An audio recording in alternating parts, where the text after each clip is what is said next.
বিদেশের মাটিতে লাশটাই আমার পৌঁছাই দিও মায়েরই কলেতে রে লাশটাই আমার পৌঁছাই দিও মায়েরই কলেতে বলো আমি যদি যাই গো মারা আমি যদি বিদেশের মাটিতে লাশটাই আমার পৌঁছাই দিও মায়েরই কলেতে রে লাশটাই আমার পৌঁছাই দিও একটু জোরে বলেন না লাশটাই আমার পৌঁছাই দিও মায়েরই কলেতে রে লাশটাই আমার জন্মের পরে যে কলেতে রাখতো আমার মা সেই কলেতে মাথা রেখে নিদ্রা যেতে চাই আমি নিদ্রা যেতে চাই জন্মের পরে যে কোলেতে রাখতো আমার মা সেই কোলেতে মাথা রেখে নিদ্রা যেতে চাই আমি নিদ্রা যেতে চাই আমার মায়ের দোয়া থাকলে সাথে আমার মায়ের দোয়া থাকলে সাথে শান্তি পাবো কবরে লাশটাই আমার পৌঁছাই দিও মায়েরই কোলেতে রে লাশটাই আমার আরো জোরে বল লাশটাই আমার পৌঁছাই দিও মায়েরই কলেতে ওরে আমি যদি যাই গো মারা আমি যদি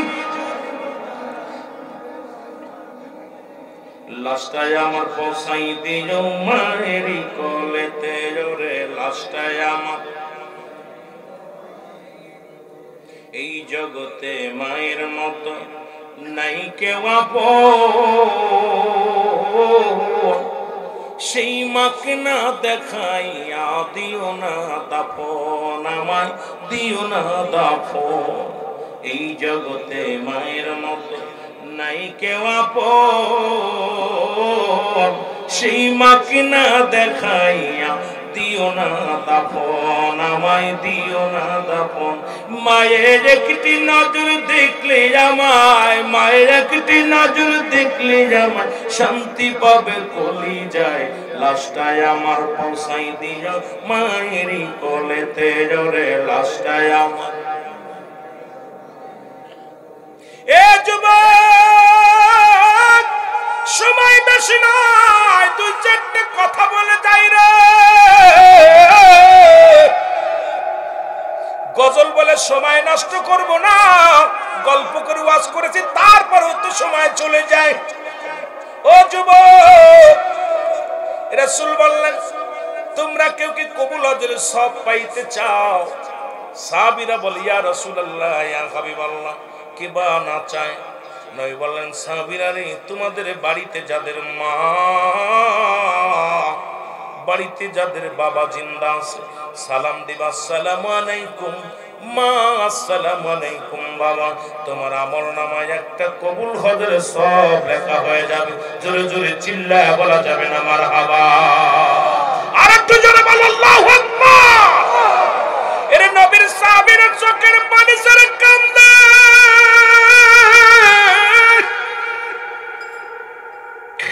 নবীজি তাকে সাহাবীদের চোখে পানি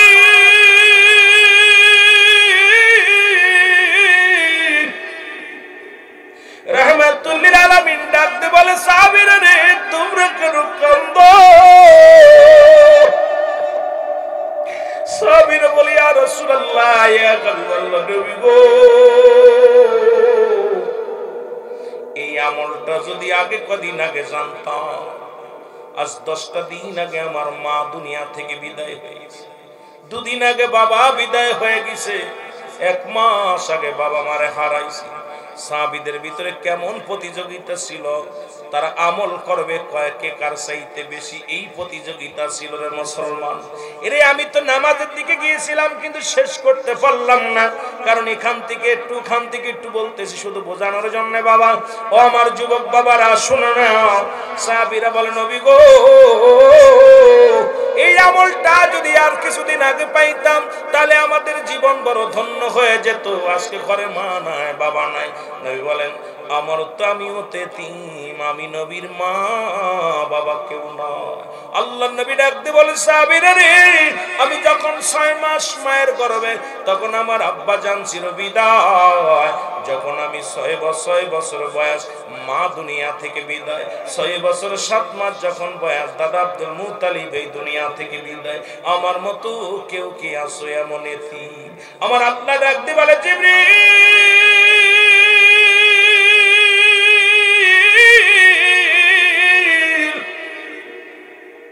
জিবরিল তাড়াতাড়ি যাও, আমার হাবিবরে জানায় দিয়েছো সে যেন আর কান্দে না, তার সাহাবীরা কান্দে না।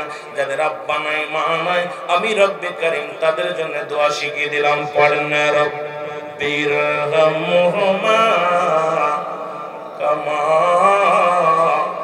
রব্বায়ানি সগীরা। নবীজি কে আল্লাহ কত ভালোবাসে। নবীজি পিতা মাতার জন্য দোয়া শিখিয়ে দিয়েছেন। আদম আলাইহিস সালাম দোয়া করে বলে, রব্বানা যালামনা আনফুসানা ওয়া ইল্লাম তাগফির লানা ওয়া তারহামনা লানাকুনান্না মিনাল। ইউনূস আলাইহিস সালাম দোয়া করে, লা ইলাহা ইল্লা আনতা সুবহানাকা ইন্নী কুনতু মিনাজ জালিমিন। আর আখিরি নবী কান্দে উম্মতের জন্য। রব্বুল আলামিন ডাকতে বলে, হাবিব, যাদের আব্বা নাই, যাদের মা দুনিয়ার মধ্যে নাই, এরে এমন এতিম হইলাম, আমাদের আব্বা করে নাই, মা যাদের নাই রে,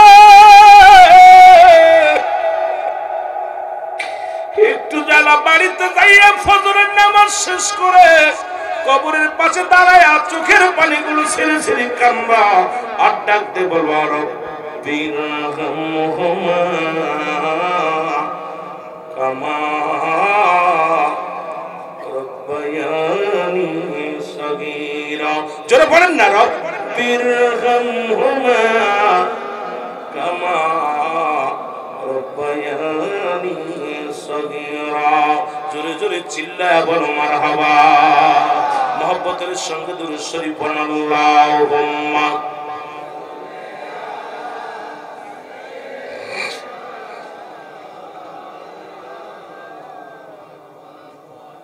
ওয়ালা আলি সাইয়্যিদিনা।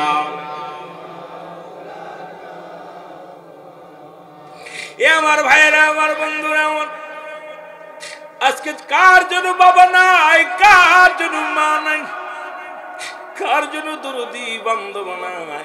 রাসূলুল্লাহ বলছেন, সাহাবীরা রে, তোমাদের পিতা মাতা যখন বুড়া হয়ে যায়, খবরদার তারে বুড়ি বলবা না, বুড়া বলবা না।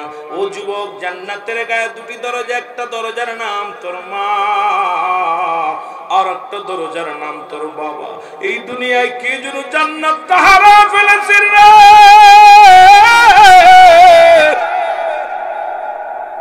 কে যেন জান্নাত হারায় ফেলেছে। দুনিয়ার মধ্যে এত বড় নিয়ামত কে যেন হারায় ফেলেছি। রাসূলুল্লাহ তার মার প্রতি কত সম্মান ছিল, একটু বুঝাইতে যায় বলি, বাবারে আমার।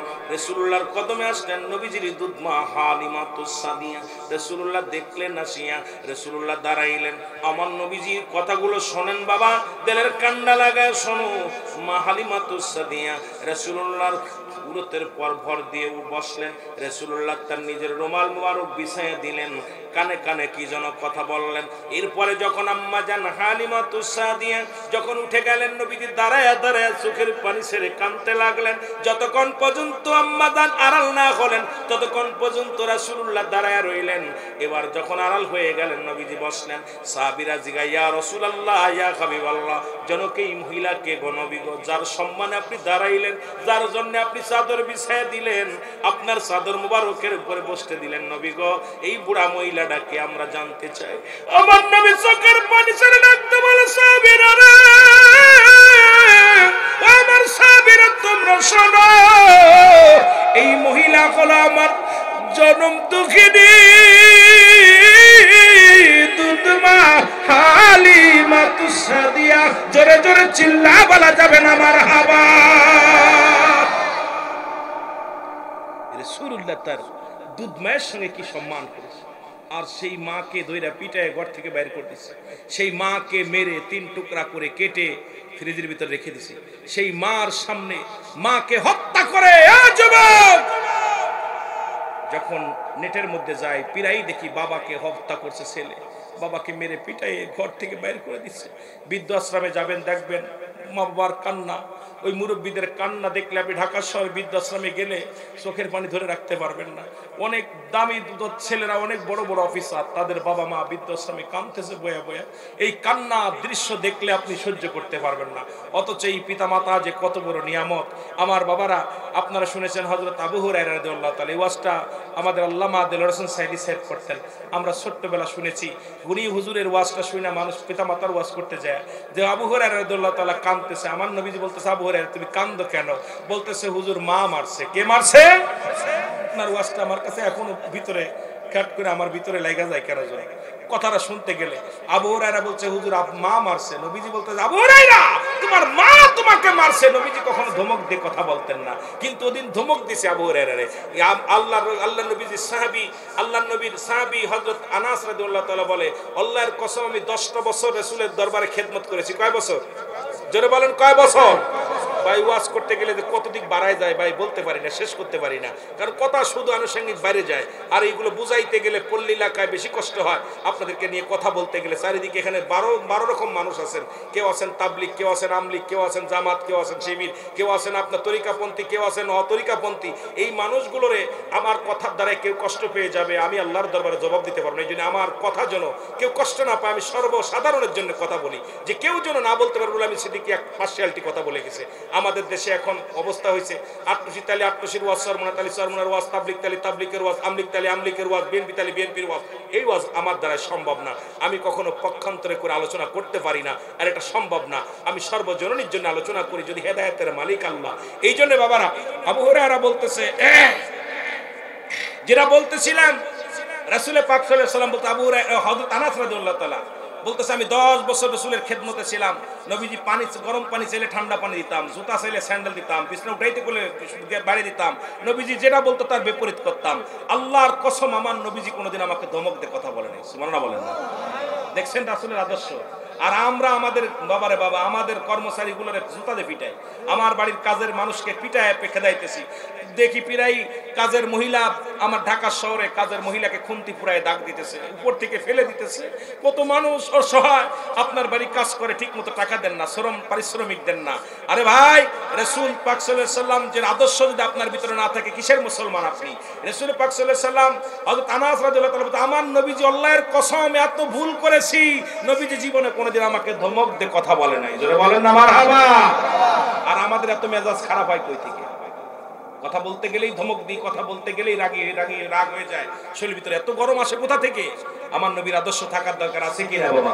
জোরে বলেন, আছে কি না? আল্লাহর নবী বলেন, আবু হুরায়রা তোমার মা তোমাকে মারছে, তুমি কি আমার কাছে নালিশ দাও? দেখছেন, আমার কাছে কি নালিশ দাও?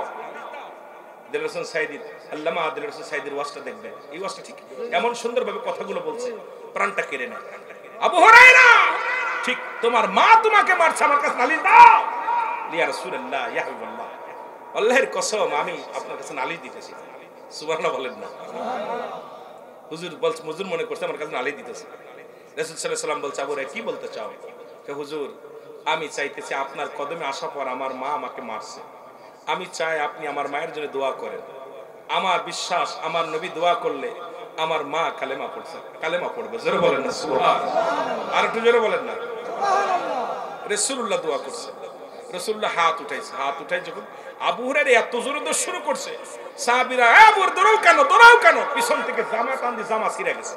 আবু হুরায়রা দৌড়াইতেছে, আমার তো চা খাওয়ার কথা মনে, হুজুর বারবার চা দিতেছে, অনেক মহব্বত করে বারবার দিচ্ছে আমার সহযোগিতা, কিন্তু আমার ওদিকে খেয়াল নাই। কেন চিন্তা করছে যদি গজল গাইতে যায় ওয়াজ নষ্ট হবে, চা খাইতে গেলে ওয়াজ কম করুন, কারণ সময় আপনারা আপনাদের কষ্ট দিন, যত সময় পারি যত কথা বলে যেতে পারি। কারণ আমাকে আনছেন দুইটা কথা শোনার জন্য। আমি আয়া চা খাইলাম আর গান বান তারানারে কইরা সময় কাটা দিয়ে গেলাম। হিসাব দেওয়া লাগবে আল্লাহর কাছে।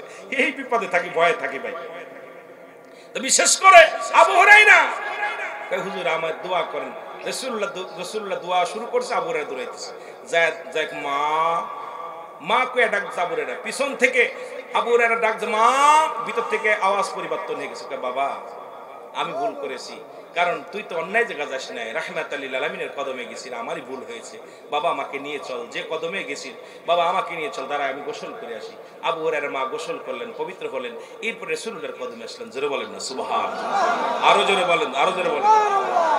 আমার দয়াল নবীর বিহনে আপন বলতে কেহ নাই জগতে। যিনি দাওয়াতে শোনার বলছেন যদি গজলটা গায়েন, বলেন আমার দয়াল নবী বিহনে আপন বলতে কেহ নাই জগতে, আমার আপন বলতে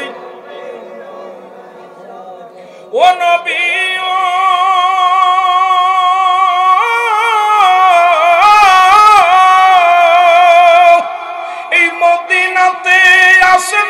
আপনি আমায় পাগল বানায়, এই আশিকে কান্দে গো নবী আপনার প্রেমেতে পড়িয়া, আমার দয়াল নবী বিহনে আমার মায়ার নবী আপন বলতে কেহ নাই জগতে, আমার আপন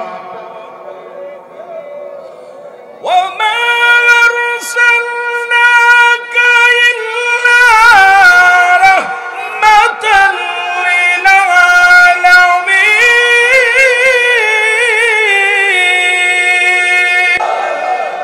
নবী গো আপনি রাহমাতাল লিল আলামিন, আল্লাহ হলো রব্বুল আলামিন। জোরে বলেন মারহাবা, আরো জোরে। এ আমার ভাইরা, আমার বন্ধুরা, রাসূল মায়ের প্রতি কত সহানুভূতি ছিলেন। মা বাবা মুসলমান, শোনো একটা কথা বারবার আমার মনে পড়ে যায়। তোফাজ্জল হোসেন যুক্তিবাদী সাহেব একটা ওয়াজ করতো, এখনো তার ওয়াজ শুনে মানুষ হিদায়াতের মধ্যে আসতো, আর আমরা বক্তার ওয়াজ শুনে মানুষ হট্টগোল করা শেখে। আমাদের ওয়াজ এখন কে মাটি কে নূর, মিলাদ কে মারামারি হুড়াহুড়ি, এই নিয়ে শুরু হচ্ছে ওয়াজ। কিন্তু আগের যুগের বক্তারা এত জ্ঞানী ছিল না, তবে তাদের ওয়াজের তাসির ছিল। বেনামাজি নামাজি হতো, মুসলমান ঘুষখোর সুদখোর গুলো ইমানদার হতো, খারাপ মানুষগুলো বালা হতো, পিতা মাতার নাফরমানি সন্তানগুলো আল্লাহমুখী হতো। জোরে বলেন ঠিক কিনা? এর মা বাবার কথা মতো যে জন চলে না, বলো মা বাবার কথা মতো আল্লাহ নবীজির দয়া তার পাবে না বাইরে, আল্লাহ নবীজির দয়া। মা বাবা তোর আপন, তাদেরকে করো যতন, মা বাবা তোর আপন, তাদেরকে করো যতন। মার কলিজায় দুঃখ দিলে আল্লাহ সহে না, বলো বাবার মনে কষ্ট দিলে আল্লাহ নবীজির দয়া তারা পাবে না বাইরে, আল্লাহ নবীজির দয়া। মা বাবার কথা মতো যেজন চলে না, বলো মা বাবার আল্লাহ নবীর দয়া তারা পাবে না বাইরে, আল্লাহ নও। এই যে গজলটা এখনো আকাশে বাতাসে বাসে না ভাই, লোকটা চলে গেছে, কিন্তু ওনার ওই গজলটা আমার বারবার। কত মানুষ মার পাগলেরা, মার পাগলেরা মার প্রতি সহানুভূতি হয়েছে। অনেক যুবক, এ আমার ভাইয়েরা, আমার বন্ধুরা, আমার নবীর সাহাবী হযরত আলকামা রাদিয়াল্লাহু তাআলা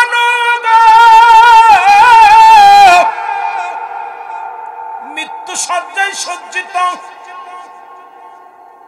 সাহাবীরা এসে বলে, ইয়া রাসূলুল্লাহ, ইয়া হাবিবাল্লাহ, আপনার আলকামা তো মৃত্যু শয্যায় সজ্জিত, আর আমার দেশের লোক কয় মৃত্যুর সাথে পাঞ্জা লড়ে। কত বড় বিয়াদ! মৃত্যুর সাথে আজরাইল আত্মার লগে মারামারি, মৃত্যুর সজ্জায় সজ্জিত, ঠিক না? আলকামার জবান দিয়ে কালেমা বাইর হয় না রে। রাহমাতুল লিল আলামিনের কাছে খবর আসলো, নবী বলেন সাহাবীরা রে দেরি করো না, তাড়াতাড়ি যাও, আমার আলকামার চারিপাশে দাঁড়ায়া দাঁড়ায়া দোয়া করো, কোরআন শরীফ তেলাওয়াত করো, বেশি বেশি করে কালেমা পড়ো, দোয়া দুরূদ পড়ো। মারহাবা বলেন। ও সাহাবীরা, এই জন্য মানুষ যখন মৃত্যুর শয্যায় সজ্জিত হয়, খবরদার তার চারিপাশে বাজে কথা বলবেন না, গল্প করবেন না, কোনো গান বাজনা বাজাবেন না, পাশে বয়া বয়া কোরআন তেলাওয়াত করবেন, উচ্চ স্বরে কালেমা পড়বেন, উচ্চ স্বরে দুরূদ পড়বেন। যদি কপালে যদি একবার কালেমা জুটে যায়, একবার যদি তওবা জুটে যায়, ওর কপালটা বড় ধন্য হয়ে যাবে রে যুবক। এই জন্য মৃত্যু সজ্জায় যখন মানুষ চলে যায়, খবরদার তার পাশে দাঁড়ায় দাঁড়ায় কানবেন না, তার পাশে বয়া বয়া কানবেন না, তার পাশে দাঁড়ায় কোনো বাজে গল্প করবেন না, দুনিয়াবি গল্প করবেন না। বেশি বেশি কোরআনের আয়াত, বেশি বেশি সূরা কেরাত, বেশি বেশি দুরূদ, বেশি বেশি তওবা করবেন। জোরে বলেন আল্লাহু আকবার। এ যুবক, রাসূলের সাহাবীরা দোয়া করে রে, তবু আলকামার জবান দিয়ে কালেমা বাইর হয় না, মৃত্যুটাও সহজ হয় না। রাসূলুল্লাহর কাছে চলে আসলেন সাহাবীরা, ইয়া রাসূলুল্লাহ, ইয়া হাবিবাল্লাহ, নবী গো, আপনার আলকামা তো মৃত্যু হয় না, কালেমাও পড়তে পারে না নবী গো। আমার নবী হাত উঠায় দিলেন আল্লাহর দরবারে, আল্লাহ তুমি আমার আলকামারে মাফ করে দাও, আমার আলকামার জবান দিয়ে কালেমা বাইর করে দাও। আমার আল্লাহ ডাকতে কয়, জিবরিল তাড়াতাড়ি যাও, আমার হাবিবরে বলো হাত নামাই নিতে। আমি আজকে আমার নবীর দোয়া কবুল করতে পারবো না, কারণ এখনো দুনিয়ার মধ্যে আলকামার মা জিন্দা। জোরে জোরে চিল্লায় বলা যাবে না মারহাবা। বুঝা নিয়েন, কিন্তু রাসূলুল্লাহরে ফিরাই দিতেছে আল্লাহ, হাবিব হাতটা নামাই নেন, কারণ ওর মা এখনো জিন্দা আছে। আল্লাহু আকবার। রাসূলুল্লাহ চলে গেলেন। না মুসলমান শোনো, আলকামার বাড়িতে চলে গেলেন, সালাম দা, আসসালামু আলাইকুম ইয়া আহলাল বাইত। ওয়ালাইকুম আসসালাম। নবী ডাক দেয়, মা মা গো। আলকামার মা ভিতর থেকে বলে, এ মুহাম্মদ সাল্লাল্লাহু আলাইহি ওয়াসাল্লাম, আপনি আছেন? কয়, মা আপনার আলকামা জীবনে কোনো ভুল করছে কিনা? কয়, বাবারে আমার আলকামা জীবনে এক ওয়াক্ত নামাজ ছাড়ে নাই, আলকামা জীবনে কোনোদিন অন্যায় করে নাই। তবে কেন আমার নবী কয়, তবে কেন আমার আলকামার এত কষ্ট হয়, কেন মৃত্যু সজ্জায় এত কষ্ট হয়, মৃত্যু কেন হয় না? এর নবী ডাক দিয়ে বলে, মা মা গো, আলকামার মা যদি নামাজ না ছাড়ে, যদি অন্যায় না করে গো, তাহলে এত মৃত্যু যন্ত্রণা, এত কষ্ট হয় কেন?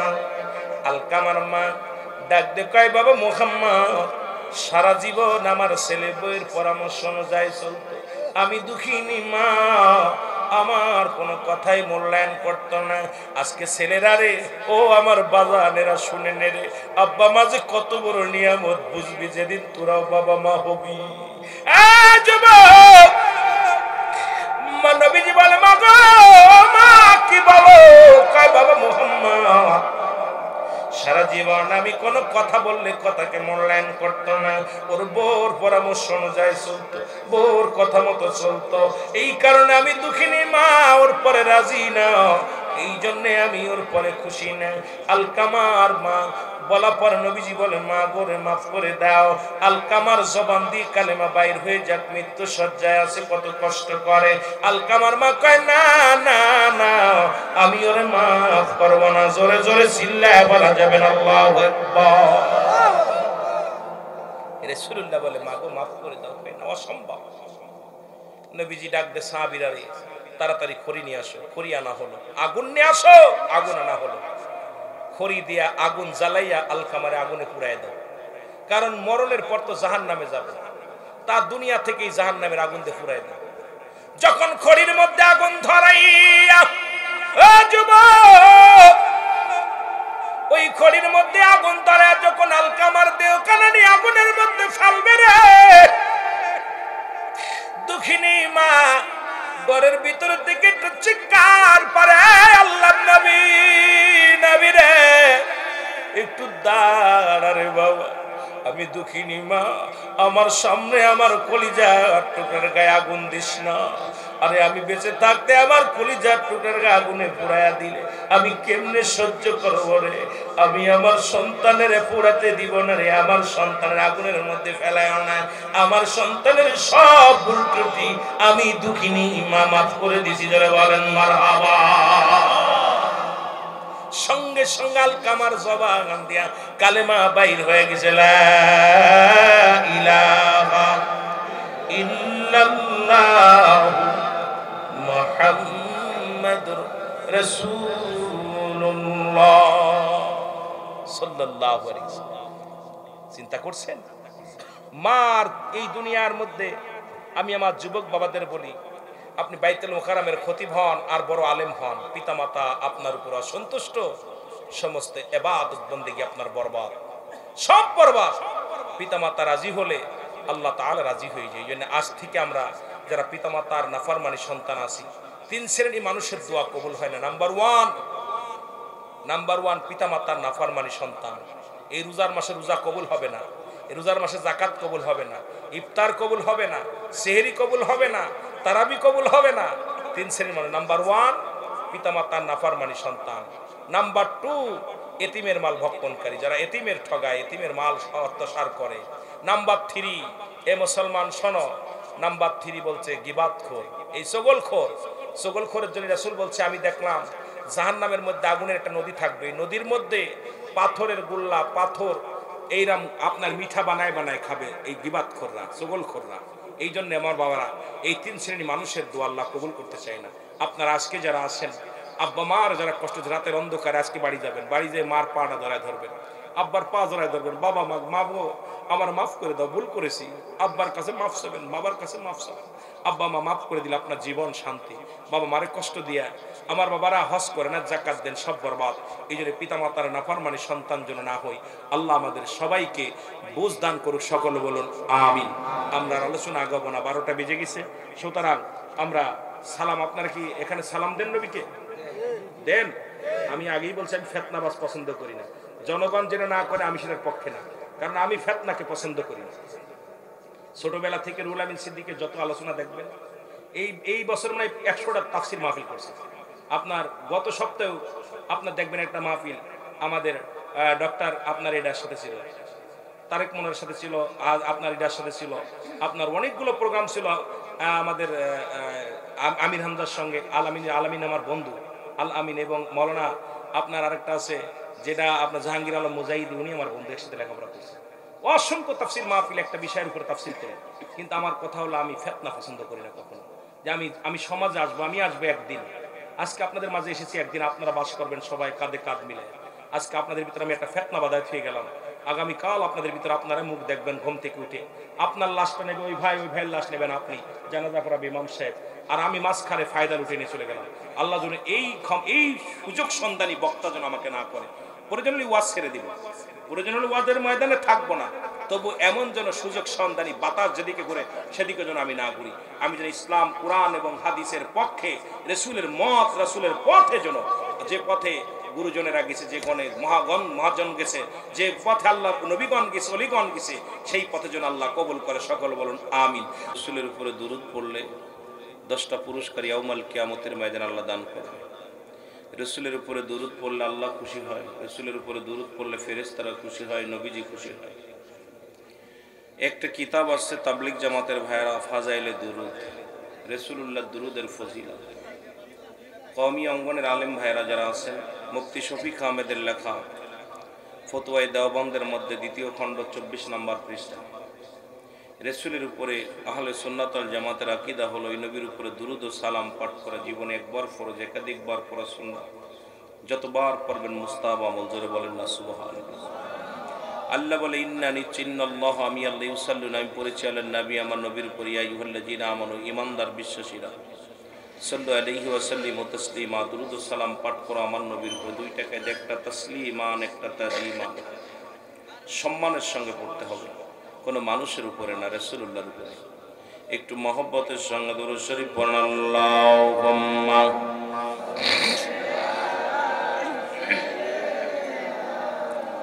মাওলানা মুহাম্মাদ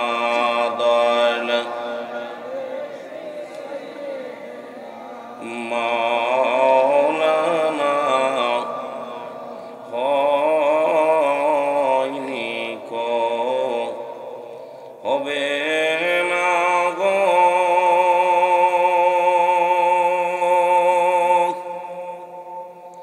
ও ভাই এমন সাজন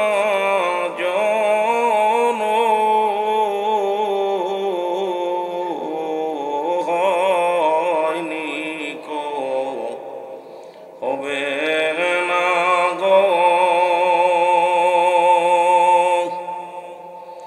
এমন সাজন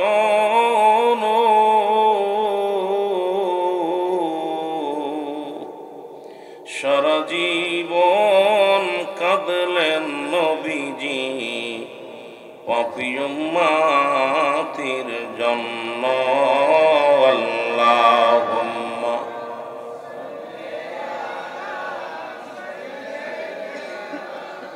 মাওলানা মুহাম্মাদ সাইয়্যিদিনা।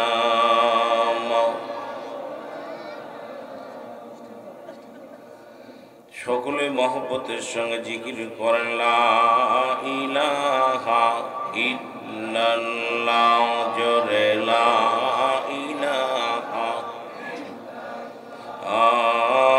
লা ইলাহা মুহাম্মাদুর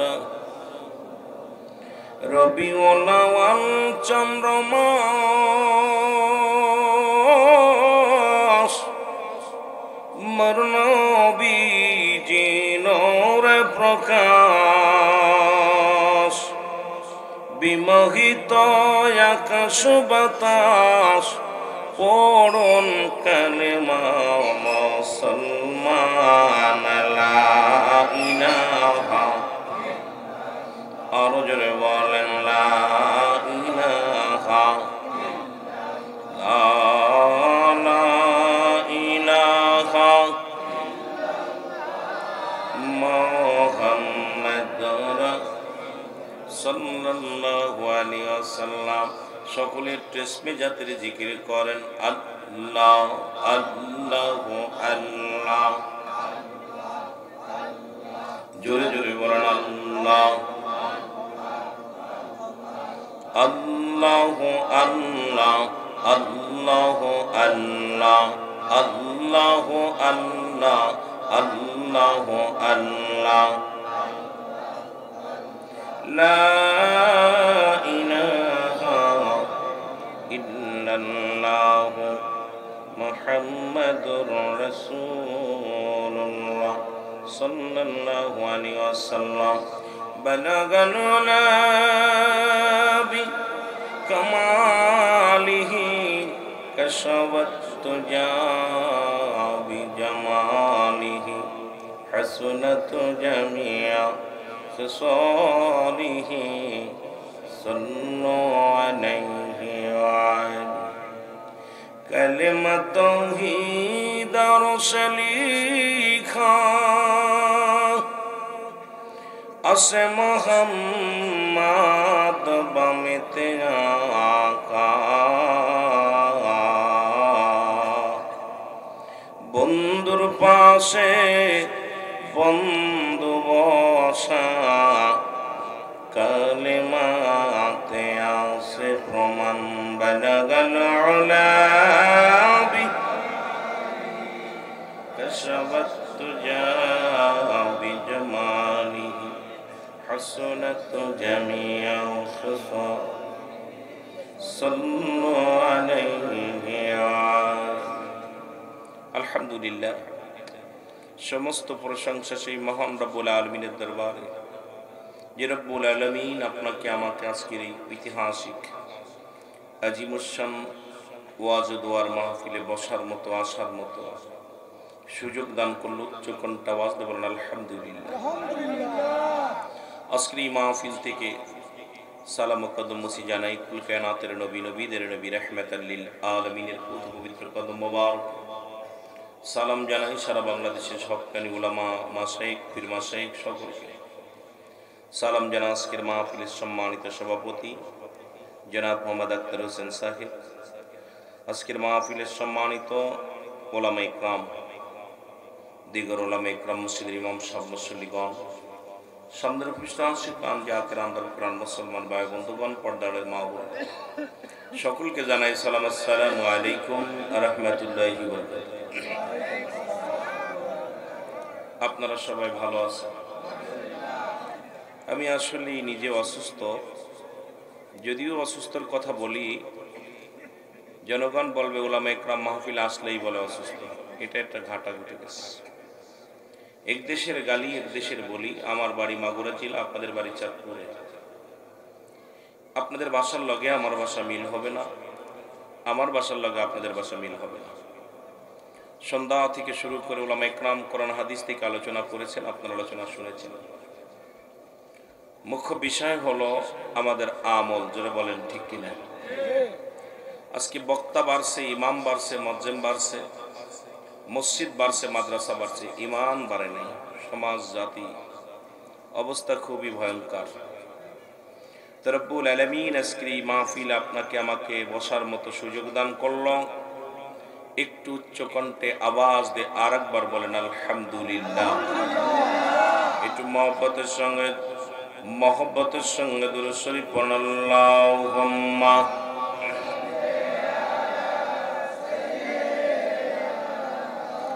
মাওলানা মুহাম্মাদ।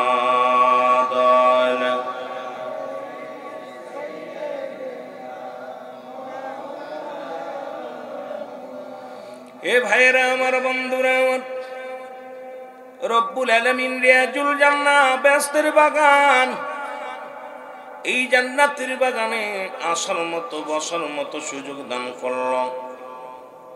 এই সময় কত মানুষ জেলখানায়, কত মানুষ হাসপাতালে, কত মানুষ মৃত্যু শয্যায় সজ্জিত।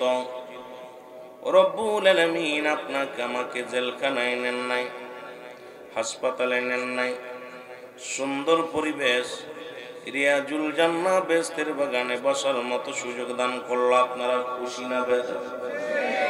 বান্দা যখন জান্নাতের বাগানের দিকে রওনা হয়ে গেছে, বাড়ি থেকে নিয়ত করে আমি জান্নাতের বাগানে যাব, নিয়ত করার সঙ্গে সঙ্গে রওনা দেওয়ার কারণে প্রতিটা কদমে কদমে আমার আল্লাহ রব্বুল আলামিন বান্দার জীবনের যত সগীরা গুনাহ ছিল সমস্ত গুনাহগুলো রব্বুল আলামিন মাফ করে দিয়েছে। জোরে বলেন আলহামদুলিল্লাহ। জান্নাতের বাগানে নিয়ত করে রওনা দেওয়ার কারণে সগীরা গুনাহ মাফ। কি গুনাহ মাফ? ছোট ছোট গুনাহগুলো মাফ। ও যুবক, যে কোনো মুহূর্তে দুনিয়া থেকে বিদায় হয়ে যেতে পারি। পৃথিবীর মধ্যে আসার একটা সিরিয়াল আছে, যার কোনো সিরিয়াল নাই। দেখা যায় বাবা জিন্দা, সন্তান দুনিয়ার মধ্যে নেই, দাদা জিন্দা, নাতি দুনিয়ার মধ্যে নাই। কখন কে চলে যাব কেউ বলতে পারি না। বুড়া হয়ে মৃত্যুবরণ করব এমন কোনো গ্যারান্টিও দিতে পারি না। কার জীবনের শেষ মাহফিল, কার জীবনের শেষ রাত্র, কার জীবনের শেষ সময় কেউ বলতে পারি না। এই জন্য মুসলমান বাবারা আমার, যত গুনাহ আছে গুনাহগুলো মাফের দরকার আছে কিনা? সগীরা গুনাহগুলো মাফ হয়ে গেল জান্নাতের বাগানে রওনা দেওয়ার কারণে। আমরা শুধু সগীরা গুনাহ করি না, পদে পদে করছি কবিরা গুনাহ। নামাজ ছেড়ে দেয়া কবিরা গুনাহ। এখন যদি বলি নামাজ সালাতের কথা বলি, মাশাআল্লাহ আমার দেশের ভাইয়েরা এমন গাফিলিতি এমন ভাবে শুরু হয়েছে, নামাজের মতো ইচ্ছা মতো নামাজ। মুসলমান বাবারা আমার, সপ্তাহে এক ওয়াক্ত নামাজ, তাও 2 রাকাত নামাজ হয়তো পড়ে, হয়তো মুসলমান 5 ওয়াক্ত নামাজ আমরা পড়ি না।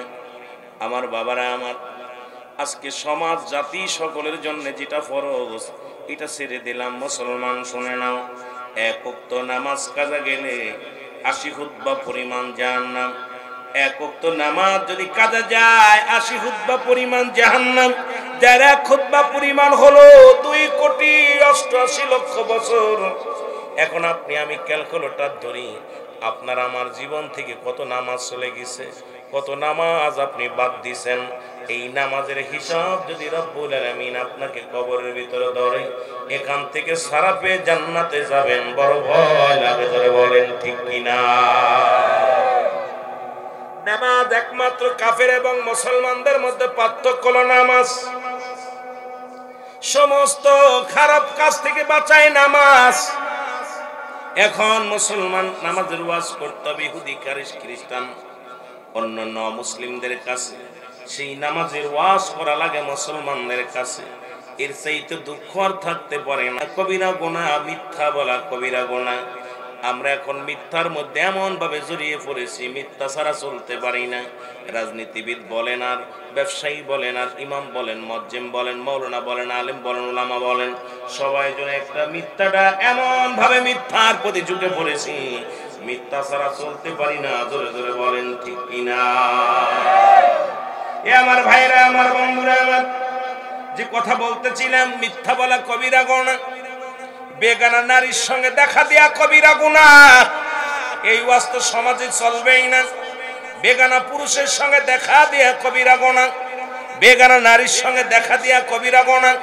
যাদের সঙ্গে দেখা দেয়া জায়েজ তাদের সঙ্গে বিয়ে করা হারাম, যাদের সঙ্গে দেখা দেয়া হারাম তাদের সঙ্গে বিয়ে করা জায়েজ। এই ওয়াজ যদি করি, বাংলাদেশে অনেক আলেমের কপালে কষ্ট আছে মুসলমান। অনেক ইমাম সাহেব ইমামতি চলে যাবে, অনেক আলেমের চাকরি চলে যাবে, কারণ বেগানা নারী নিয়ে অফিস আদালত করতেছি, বেগানা নারীর পিছে পিছে দৌড়াইতেছি। মুসলমান শুনে নাও, যেটা হারাম, হারামকে কোনো ব্যক্তি হালাল বলার এখতিয়ার কারণ নাই।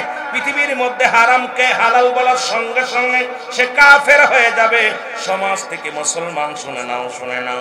সুতরাং বেগানা নারী চেহারা দেখা হারাম, বেগানা পুরুষের চেহারা দেখা হারাম। জোরে বলেন আল্লাহু আকবার।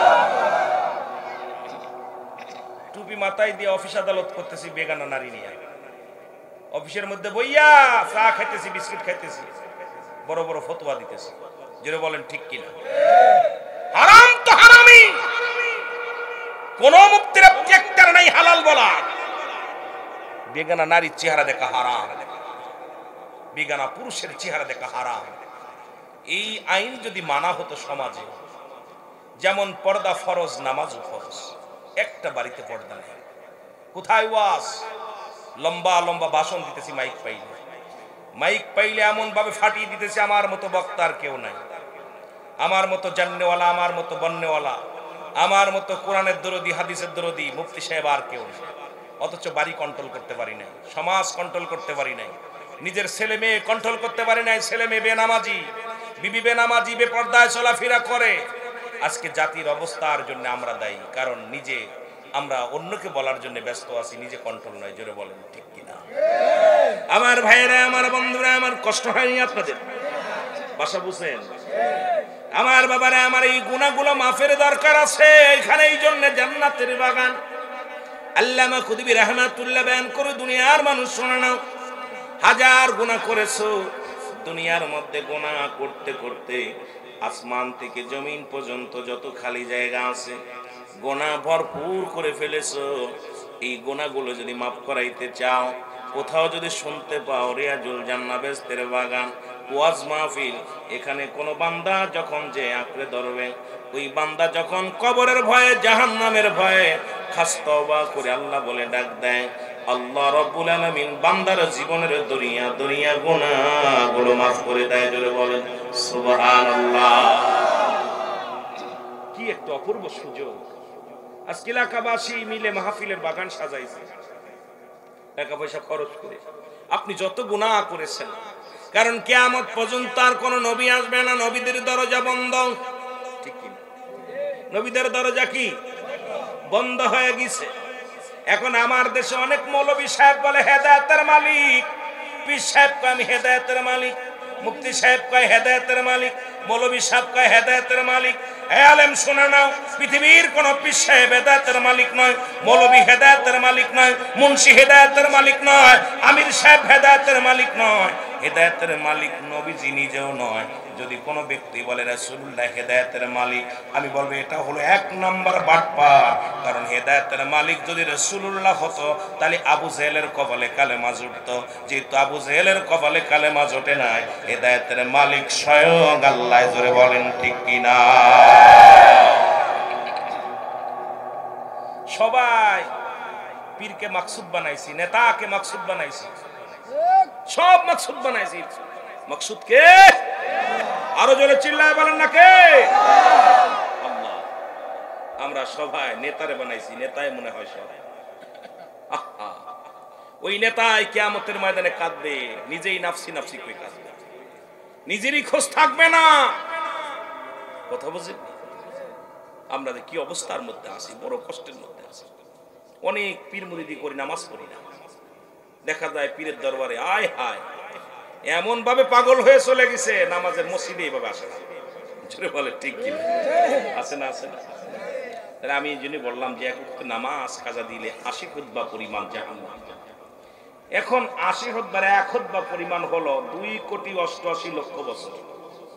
তাহলে একটু চিন্তা করেন দিয়ে আপনি যারা আজকে ফজর পড়েন নাই, জোহর পড়েন নাই, আসর পড়েন নাই, মাগরিব পড়েন নাই, ঈশা পড়েন নাই, আপনাদের কত কত গুনাহ হয়েছে। একদিনের গুনাহের হিসাব করে আমার দেখা। কথা বুঝেন নাই? এই একদিনের জাহান্নামটা হিসাব করে মিলায়া দেন। এই একদিন কত গুনাহ করছেন, এই গুনার কথাগুলো একটু মিলায়া দেন। ও মানুষ, বলতেছিলাম পৃথিবীর মধ্যে আসার একটা সিরিয়াল আছে যার কোনো সিরিয়াল নাই। আর মানুষের দুইটা সময় মরণ হয়, একটা হলো রাতের বেলা, একটা হলো দিনের বেলা। দিন শুরু করেছি মৃত্যুবরণ করি নাই, রাত শুরু করেছি মৃত্যুবরণ করি নাই। সকাল পর্যন্ত বেঁচে থাকবো কেউ বলতে পারি না। এই জন্য আগে আপনারা তওবা করেন। মাহফিল এসেছেন সবাই তওবা করেন। আস্তাগফিরুল্লাহ রাব্বি মিন কুল্লি যামবিন আতুবু ইলাইহি লা হাওলা ওয়ালা কুওয়াতা ইল্লা বিল্লাহিল আলিয়্যিল আযীম। লা ইলাহা ইল্লাল্লাহু মুহাম্মাদুর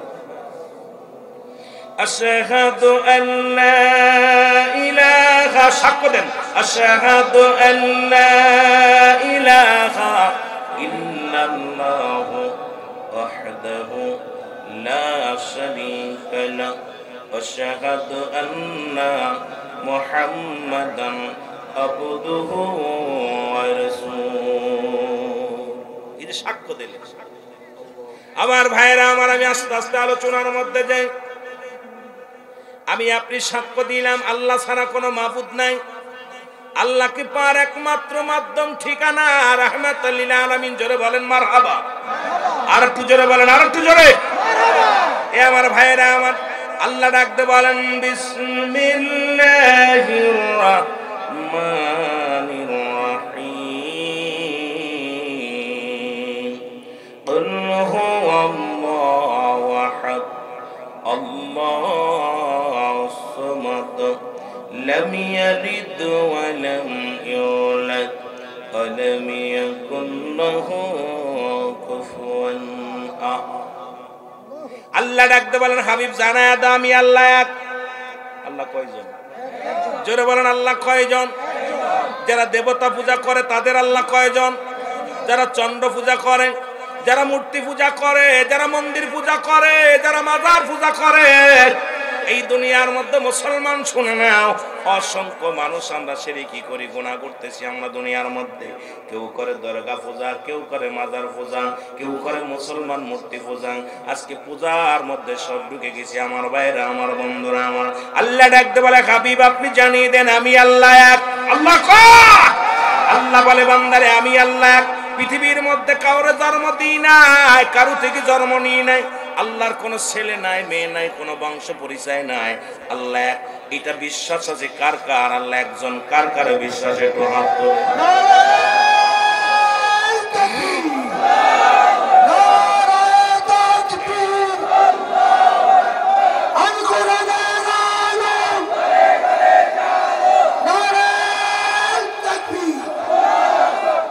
আপনি আলেম মানুষ, সাথে একটু জোড়ায় দিবেন, যখন নারে তাকবীর বলবেন, নারে রিসালাত আওয়াজটা দিবেন, দ্বিধাদ্বন্দ্ব থাকবেন। নারে রিসালাত, ইয়া রাসূলুল্লাহ।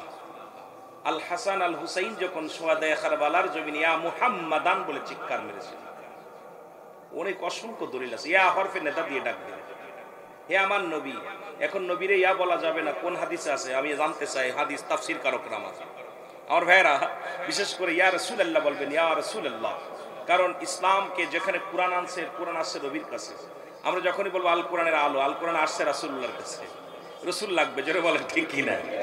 বাবাও লাগবে, মাও লাগবে, রাসূলকে লাগবে। এই জন্যে যেহেতু আমি রেসালাত লাগবে, রেসালাত লাগবে আমার বাবারা। এই জন্যে নারে রেসালাত ইয়া রাসূলুল্লাহ আমরা যেন দ্বন্দ্ব না করি। যেরকম আমাদের বগুড়ার দিকে আলোচনা হলে লিল্লাহি তাকবীর, ওরা নারায়ে তাকবীর, আপনি নারায়ে তাকবীর বলেন, নারায়ে তাকবীর বলে না, বলে লিল্লাহি তাকবীর। কথা বুঝেন নি? নারায়ে তাকবীর উচ্চ আওয়াজ আল্লাহর জন্য তাকবীর দাও, লিল্লাহি তাকবীর আল্লাহর জন্য তাকবীর দাও। কথা বুঝেন নি? দুইটা কিন্তু শব্দ একই, কিন্তু অবুঝার কারণে, আমরা না বুঝার কারণে, এই জন্যে এখানে কোরআন হাদিসের আলো, কোরআনের আলো দরকার, হাদিসের আলো দরকার। জোরে বলেন ঠিক কিনা? দুইটাই দরকার, কোরআন হাদিস ইজমা কিয়াস। আর এইটাই হলো ইসলামের মূল নীতি, হলো ইসলাম, ঈমান, ইহসান, কালেমা, নামাজ, রোজা, হজ, যাকাত, শরিয়াত, তরিকত, হাকিকত, মারিফাত, আগুন, পানি, মাটি, বাতাস। জোরে বলেন না মারহাবা। কথা বুঝেননি? এই জন্যে আপনারা এই জায়গায় একটু জোড়াই দিবেন। যেহেতু আপনি একজন আলোচক, তাহলে আমাদের সমাজ থেকে ফিতনা দূর হয়ে যাবে। আবার অনেকে মনে করো হুজুর মানে আরেক দল করে। কথা বুঝেননি? বেজাল আপনাদের দোষ না, আমাদের আলেমদের বেজাল হয়ে যাবে। কথা বুঝেন? আর আমাদের দেশে সব তো লিখতে না পারলে মুসার জম, ঠিক কিনা? লিখতে না পারলেও মুসার জম, মুছতে পারে, লিখতে না পারলে। এই হলো আমাদের সমাজ। একটু মহব্বতের সঙ্গে দুরূদ শরীফ পড়েন, আল্লাহুম্মা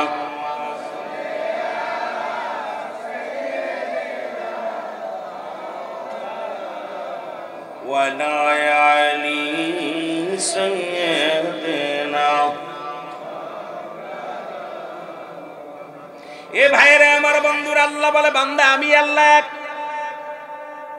এ মুসলমান, আল্লাহকে কে কে এক মানেন? একটু হাত দুখানা তুলে দেখান। আল্লাহ কয় আমি কারুর জন্ম দিই নাই, কারু থেকে জন্ম নিই নাই। আসমান জমিনের মধ্যে আমার সমতুল্য সমকক্ষ কেউ নাই। তাহলে সিজদা পার কোন যোগ্য কোন ব্যক্তি নাই। মুসলমান তিনি হলো স্রষ্টা, আমরা হলাম সৃষ্টি। তামাম পৃথিবীর মধ্যে যা কিছু আছে তার সৃষ্টি। সুতরাং এই সৃষ্টিকে সিজদা দেওয়ার কোন এখতিয়ার রব্বুল আলামিন আপনাকে দেন নাই। জোরে বলেন ঠিক কিনা? স্রষ্টাকে সিজদা করবেন, সৃষ্টিকে না। কথা বুঝেন আমার? সৃষ্টিকে না। আপনি আমি কি? আর উনি বুঝবেন, কিন্তু আলোচনা আমি একদম নরমাল ভাষায় আপনাদের বুঝা আলোচনাগুলো করব। আমার ভাইয়েরা, আমার বন্ধুরা আমার, এখন আল্লাহ বলে সারা পৃথিবী, তামাম পৃথিবীর মাখলুকাত গুলো, তামাম পৃথিবী আমার মুখাপেক্ষী। শুধু মাখলুকাত নয়, গোটা কুল কায়নাতের মধ্যে যা কিছু আছে সব আমার রব্বে কারীমের মুখাপেক্ষী। রব্বে কারীম কারোর মুখাপেক্ষী নয়। বলেন ঠিক কি না? কথা কি বোঝেন? সন্তান ইনকাম জানে না, বাবার কাছে চায়, বাবা তার গার্জিয়ান। কি কন? এখন আল্লাহ রাব্বুল আলামিন কয় পৃথিবীর সব মাখলুকাত যা কিছু আছে সব কিছু আমার মুখাপেক্ষী, আমি কারোর মুখাপেক্ষী নাই। তাকাব্বুরি করি না, আমার তাকাব্বুরি করে দুনিয়ার সমস্ত মাখলুকাত গুলো। যদি বলেন ঠিক কি না? হুকুম মানবো কার? আরো জোরে বলেন কার? এ আমার ভাইয়েরা আমার, এই দাওয়াত দিলেন রাহমাতুল লিল আলামিন, রাসূলুল্লাহ দাওয়াত দিলেন। আর একটা কথা বলি এখানে, আর একটা, সেটা আমাদের খেয়াল করার দরকার। আমার জীবনে আমি অপমানিত হয়েছি একবার সিলেটের মাহফিলে। সিলেটে জাফলং একটা মাহফিলে গেছি। আমি যখনই বিশ্বনবী বলেছি আমাকে ডায়াসকে নামায় দিয়েছে 2006 সালে। আপনারা রাসূলকে বলবেন কুল কায়নাতের নবী, বিশ্বকবি আর বিশ্বনবী। বিশ্বকবি রবীন্দ্রনাথ ঠাকুর আমার নবীর যদি সম্মান বাড়ে এটা আমাদের লস না লাভ? যেরকম লস না লাভ? আপনি একটা মুক্তি মানুষ, মৌলানা মানুষ, আপনাকে যদি মৌলবী বলি মানুষ কষ্ট পাবে, আপনি মনের ভিতরে কষ্ট পাবেন। যেহেতু কামেল পাস করছেন মৌলানা বলতে, ইমাম সাহেব যদি বলি এই মুসল্লি সাহেব, ইমাম সাহেব কবে কি রে আমি ইমাম মানুষ, আমার একটা মুসল্লি করবো না। দেখুন কুল কায়নাতের নবী রাহমাতাল লিল আলামিন, নবীকে বিশ্ব নবী বললে নবীকে ছোট করা হয়। শুধু বিশ্ব বললে সামান্য বোঝায়, বিশ্ব বললে সামান্য বোঝায়। এটা আমিও বলতাম একসময়, অনেক বলেছি, অনেক আমার মুখ দিয়ে কত যে বিশ্ব নবী বলেছি তার হিসাব নাই এখন। কারণ বাইরে যাওয়ার পর দেখছি অনেক মানুষ এটাকে রিসার্চ করে বিশ্বনবী বলাকে নিয়ে অনেক গবেষণার মধ্যে বেদাল বেঁধে গেছে যে বিশ্ব কবি আর বিশ্ব নবী পার্থক্য কি। আমার নবী হলো কুল কায়নাতের নবী, জোরে বলেন না মারহাবা। এই নবী বলেন হায়াতি খায়রুল লাকুম, আমার হায়াতের জিন্দেগিটা উম্মতের জন্য কল্যাণ স্বরূপ। আর একটু জোরে বলেন, আর একটু জোরে বলেন। এ আমার ভাইরা, আমার বন্ধুরা, আমার যে নবী লাগবে কবরে, নবী লাগবে মিজানে, নবী লাগবে ফুলসিরাতে, নবী লাগবে আমাল কিয়ামতের ময়দানে। তাই বলে এই নয় আল্লাহকে কষ্ট দিয়ে রাসূলকে ভালোবাসা যাবে না। রাসূলকে মুসলমান পৃথিবীর মধ্যে স্তর আছে, এই পৃথিবীর মধ্যে আল্লাহ রব্বুল আলামিনের স্তর যেখানে সেখানেই রব্বুল আলামিন নবীর স্তর আছে, আপনার মা বাবার স্তর আছে, পীর মাশায়েখের স্তর আছে। এখন আমার দেশের সমাজ এমন একটা বেজালে ফেলাইছে, রব্বে কারিমের সঙ্গে সবাই শরীক করে ফেলে, ধরে বলেন ঠিক কিনা? আস্তে আস্তে গুনাহ করে রাসূলুল্লাহ যখন এই দাওয়াত দিতে লাগলেন, তৎকালীন জামানার নাম হলো ওলীদ নামে এক দুশমন। নাম কি? জোরে বলেন, নাম কি? ওলীদ। উনি আল্লাহকে সিজদা করা মানতে পারেন না। আখির নবী বলছে, হে দুনিয়ার মানুষ, আমি আল্লাহর পয়গম্বর। এই কালেমা শুধু আমার নবীর নয়, যদি বলেন আখির নবী মুহাম্মাদের কালেমা, তাহলে এটা হলো আরেক বাটপার। কারণ এই কালেমাটা আমার নবী, শুধু আমার নবীর নয়, এই কালেমাটা হলো আদম আলাইহিস সালাম থেকে শুরু করে। আদম বলে লা ইলাহা ইল্লাল্লাহ, আদম শফিউল্লাহ। লা ইলাহা ইল্লাল্লাহ মুসলমান ইব্রাহিম খলিলুল্লাহ। লা ইলাহা ইল্লাল্লাহ ঈসা রূহুল্লাহ। লা ইলাহা ইল্লাল্লাহ মুসা কালিমুল্লাহ। লা ইলাহা ইল্লাল্লাহ মুহাম্মাদুর রাসূলুল্লাহ। সুতরাং আদম আলাইহিস সালাম থেকে শুরু করে এই কালেমা শুরু হয়েছে, আখিরি নবী পর্যন্ত চলছে, কিয়ামত পর্যন্ত চলবে। জোরে বলেন ঠিক কিনা? কোন নাস্তিক বলতে পারবে না এই কালেমা আমি শুনি নাই, কোন কাফের বলতে পারবে না এই কালেমা আমি শুনি নাই, কোন মুসলিম বলতে পারবে না এই কালেমা আমি শুনি নাই। কারণ আদম নবী থেকে শুরু করেছে, আদম নবী বলছে লা ইলাহা নাই কোনো ইলাহ ইল্লাল্লাহু আল্লাহ ছাড়া, আমি আদম শফিউল্লাহ, আল্লাহর পয়গম্বর। সুতরাং পৃথিবীর মধ্যে আমার নবী, আপনার নবী, তামাম পৃথিবীর মধ্যে যত নবী পয়গম্বর দুনিয়ার মধ্যে আগমন করেছে, সবাই এই কালেমার দাওয়াত দিয়েছে। ধরে বলেন মারহাবা। কেউ অস্বীকার করতে পারবে না। যদি কোন নাস্তিক বলে যে আমি কালেমা বিশ্বাস করি না, আমি ওটা বাটপার। কারণ আদি পিতা থেকে শুরু করে জাতির পিতা, আদি পিতা, সব পিতায়, আবার জাতির পিতা বললে আরেকজনের বুঝায় না। কথা বুঝেননি? কথা বোঝেন? আদি পিতা কিনা? আদম আলাইহিস সালাম। জাতির পিতা ইব্রাহিম খলিলুল্লাহ। জোরে বলেন মারহাবা। মারহাবা বলেন।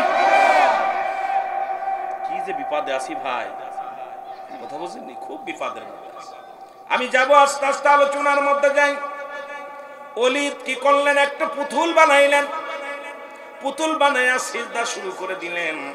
আব্দুল্লাহর বেটা মুহাম্মাদের কোনোদিন ভগবানকে দেখতে পারি নাই, সে আল্লাহকে কোনোদিন দেখা যায় না, কোনোদিন দেখতে পারি না, তারে আমরা মানি না, ওর কথাও বিশ্বাস করি না, মানব না, এটা মানা যাবে না, অসম্ভব। এই ওলীদের পূজা করা শুরু করলি, পুরো পূজা শুরু করলো পুতুলটার মধ্যে যাইয়া ভগবানের কাছে চায়। গভীরে একদিন রাত্রে, গভীর রাত্র হয়ে গেছে, ওলীদের পুতুলের ভিতর থেকে আওয়াজ আসে,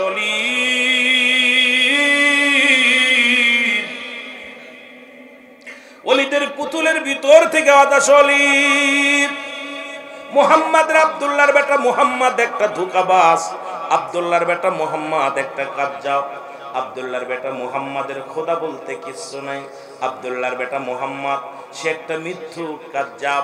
সুতরাং আমি এক নাম্বার খোদা, আমার যদি তুমি সেজদা করতে পারো, আমার যদি ভালোবাসতে পারো, আমার যদি খেদমত করতে পারো, আর আমি যদি তোমার উপর রাজি হয়ে যায়, দুনিয়ার সব কিছু তুমি পেয়ে যাবা। জোরে বলো নাউজুবিল্লাহ। স্বর্ণের পুতুলের ভিতর থেকে আওয়াজটা আসছে, খেয়াল করবেন। এখন ওয়ালিদ কি করলেন? তার ভাই বন্ধু আত্মীয়স্বজন সবাইকে দাওয়াত দিলেন। শোনো মুহাম্মদ, আব্দুল্লাহর বেটা মুহাম্মদ, উনি যে ভগবান, উনার যে খোদা আছে, উনি তো কারুর লগে কথা বলে না। আব্দুল্লাহর বেটা মুহাম্মাদের আল্লাহ কথা বলতে পারে না, কিন্তু আমার আল্লাহ কথা বলতে পারে। আব্দুল্লাহর বেটা মুহাম্মাদের ভগবান কথা বলতে পারে না, ভালো মন্দ কিছু বলতে পারে না, কিন্তু আমার খোদা সব বলতে পারে। এই কথা বলে বলে দলে দলে মানুষগুলো সব নাস্তিক করে ফেললেন। সব মানুষ পুতুলের প্রতি তারা ঈমান আনায় ফেললেন। নাউজুবিল্লাহ বলেন না। কি ভাই উঠাউঠি করেন কে? ছেড়ে দিব আজ? এই উঠাউঠি করেন। এই জায়গার মর্যাদা যদি জানতেন, এই জায়গাতে উঠা আপনার হাত ধরে উঠাইলে উঠতেন না। এটা রিয়াজুল জান্নাহ, বেহেশতের বাগান, আর বেহেশতের বাগানে জাহান্নামীরা আইব না। এই জায়গা আজকে মানুষ, ওই যে মানুষ দিছে আগুন, পানি, মাটি, বাতাস, বাতাসের ভাগটা যাদের নসিবে বেশি, দেখবেন ওরা এক জায়গা থাকতে পারে না। ওইগুলো সব বাতাসের ভাগ বেশি। ওরা দেখবেন মসজিদে গেলে 2 রাকাত পড়েই মারে দেবে।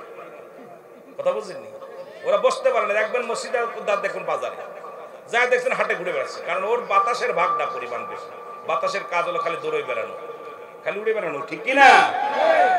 পানির ভাগ দেখবেন, পানি খালি নিচে তাদের নসিবে বেশি, ভালো কাজ করতে পারে না। ওরা দুনিয়ায় কাজগুলো পানি, মানে পানির কাজ হলো নিচে মুখ উড়ানো, ভালো দিকে অগ্রসর হতে পারে না, খারাপ দিকে অগ্রসরে বেশি। কথা বুঝলেন? আর একটা আগুন, আগুনের ভাগটা যাদের নসিবে বেশি, এদের মেজাজ দেখবেন করা। ভালো কথা বললে, ভাই ভালো আছে, কম যাচ্ছেন, দেখবেন রাগের শরীর থাকে। আগুনের ভাগ যাদের নসিবে বেশি, এদের মেজাজ করা বেশি, এটা ভালো না। এর রাগ, মারামারি, হট্টগোল করার তালেই থাকে। ওদের সাথে ভালো মতো ইমাম সাহেব ভালো আছেন, ইমাম সাহেব জিজ্ঞেস ভাইজান ভালো আছেন, আরে ধর্মিয়া তোমার কাছে করতে হবে নি। কত আগুনের ভাগ বেশি, আগুন হলো ওদের মেজাজ করা। আর সবচেয়ে খাঁটি হলো মাটি। এই দেখবেন মানুষ যখন ভালো হয়, একটা মেয়ে রাস্তা দিয়ে হাঁটতে পারে, মেয়েটা কারে মাটির মতো মানুষ, মেয়েটা মাটির মেয়ে, কিনারে ছেলেটা তো মাটির মতো, কারণ মাটিটা দৌড়াদৌড়ি করে না। এই জন্য মাটির ভাগটা আমাদের বেশি দরকার। যেটা বলেন ঠিক কিনা? আগুন, পানি, মাটি, বাতাস, 4টা রং দিয়ে মিশ্রিত করে মানুষ বানানো। এ ভাই, এগুলো নিয়ে আমাদের রিসার্চ করার দরকার। এই জন্য অ্যারিস্টটল, সক্রেটিস বই লেখার বলছে, নো দাইসেল, নিজেকে নিজে চিনতে হবে, মানারাফান নফস, নিজের নফসকে চিনতে হবে, কলবু সালিম, আত্মাকে প্রসিদ্ধ করতে হবে। কিন্তু আমরা তো খালি অন্যকে নিয়ে ব্যস্ত, ঠিক কিনা? ঠিক কিনা? এই জন্য আমার বাবারা খুব খেয়াল করতে হবে, আমি কে, আমাকে কেন পাঠালো, আমি কি কাজ, আমার দায়িত্ব কি, এগুলো একটু গবেষণা করেন না। দেখবেন আপনার নিজেকে নিজে, আপনি আর অন্য কারোকে চিন্তা করা লাগবে না। নিজের পাপের কথা, নিজের চিন্তা একবার ভিতর থেকে এসে যাবে। এ আমার ভাইয়েরা, আমার বন্ধুরা, আমার ওয়ালিদ কি করলেন? আব্দুল্লাহর বেটা মুহাম্মাদের কাছে বলে, এ মুহাম্মদ, আমি কিছু কথা বলতে চাই। বলে কি কথা? বলে কথা হলো, আমি আগামীকাল সারা ওয়ার্ল্ডের মানুষগুলো ডেকেছি। আমার খোদা কথা বলে, তোমার খোদা যদি কথা বলতে পারে, আমি ডাক দিব, তুমি তোমার খোদারে ডাকবা, তোমার আল্লাহরে ডাকবা। তোমার আল্লাহ যদি কথা বলতে পারে, তাহলে বুঝবো তোমার আল্লাহ সঠিক। আর আমার আল্লাহ, আমার খোদা যদি কথা বলতে পারে, তুমি তোমার দলবল নিয়ে কালেমা পড়ে আমার খোদার অন্তর্ভুক্ত হয়ে যাবা। মানো কি মানো? রাসূলুল্লাহ বলেন, আমি মানলাম, তোমার কথা মেনে নিলাম। যা দেখে রাসূলুল্লাহ সারা ময়দান করে হাজার হাজার মানুষ, হাজার হাজার জনগণ বসে আছে। এবার ওয়ালিদ কয়ে, মুহাম্মদ, তোমার খোদারে ডাক দাও, তোমার আল্লাহরে ডাক দাও। তোমার আল্লাহ যদি কথা শোনে, তোমার কথা, তুমি যে মুহাম্মদ আল্লাহর পয়গম্বর, এটা তোমার আল্লাহ সবাইরে জানায় দিক, জোরে ডাক দে বলো। আজকে ময়দানের ভিতরে জোরে জোরে চিৎকার বলে, আমি মুহাম্মদকে নবী বানাইছি, আমি আল্লাহ, এই কথাটা যেন তোমার আল্লাহ বলে। এবার আল্লাহ নবী বলে, এ ওয়ালিদ, আমার খোদা, আমার রব্বে কারিম, উনি পরে বলবে, আগে তোমার খোদার ক্ষমতাটা দেখে নি। জোরে বলেন মারহাবা। আমার খোদার ক্ষমতা দেখার আগে তোর খোদার দেখিনি, তোর নকল খোদা। ওয়ালিদ ডাকতে বলে, খোদা, এ ভগবান, স্বর্ণের পুতুলের কাছে যায় বলে, ভগবান তুমি বলে দাও আমি সঠিক, তুমি সঠিক, তুমি আমার খোদা, তুমি সত্য। ওলিদের পুতুলের ভিতর থেকে আওয়াজ আসে, লা ইলাহা ইল্লাল্লাহু সাল্লাল্লাহু আলাইহি ওয়াসাল্লাম। কি চমৎকার! ওলিদ কয়, কি বললি রে, এতদিন বললি কে, এখন কলি কি? আশহাদু আল্লা ইলাহা ইল্লাল্লাহু ওয়াহদাহু লা শারীকা লাহু আশহাদু আন্না মুহাম্মাদান আবদুহু ওয়া রাসূলুহু। উপস্থিত যত জনগণ ছিল সব অবাক। আরে ওলিদের মুখ দিয়া কি কয়? মাঠ মূর্তির, মোট মুসলমান স্বর্ণের মূর্তির ভিতর থেকে আওয়াজ আছে, কি আওয়াজ আছে? ডাকতে বলে, ওলি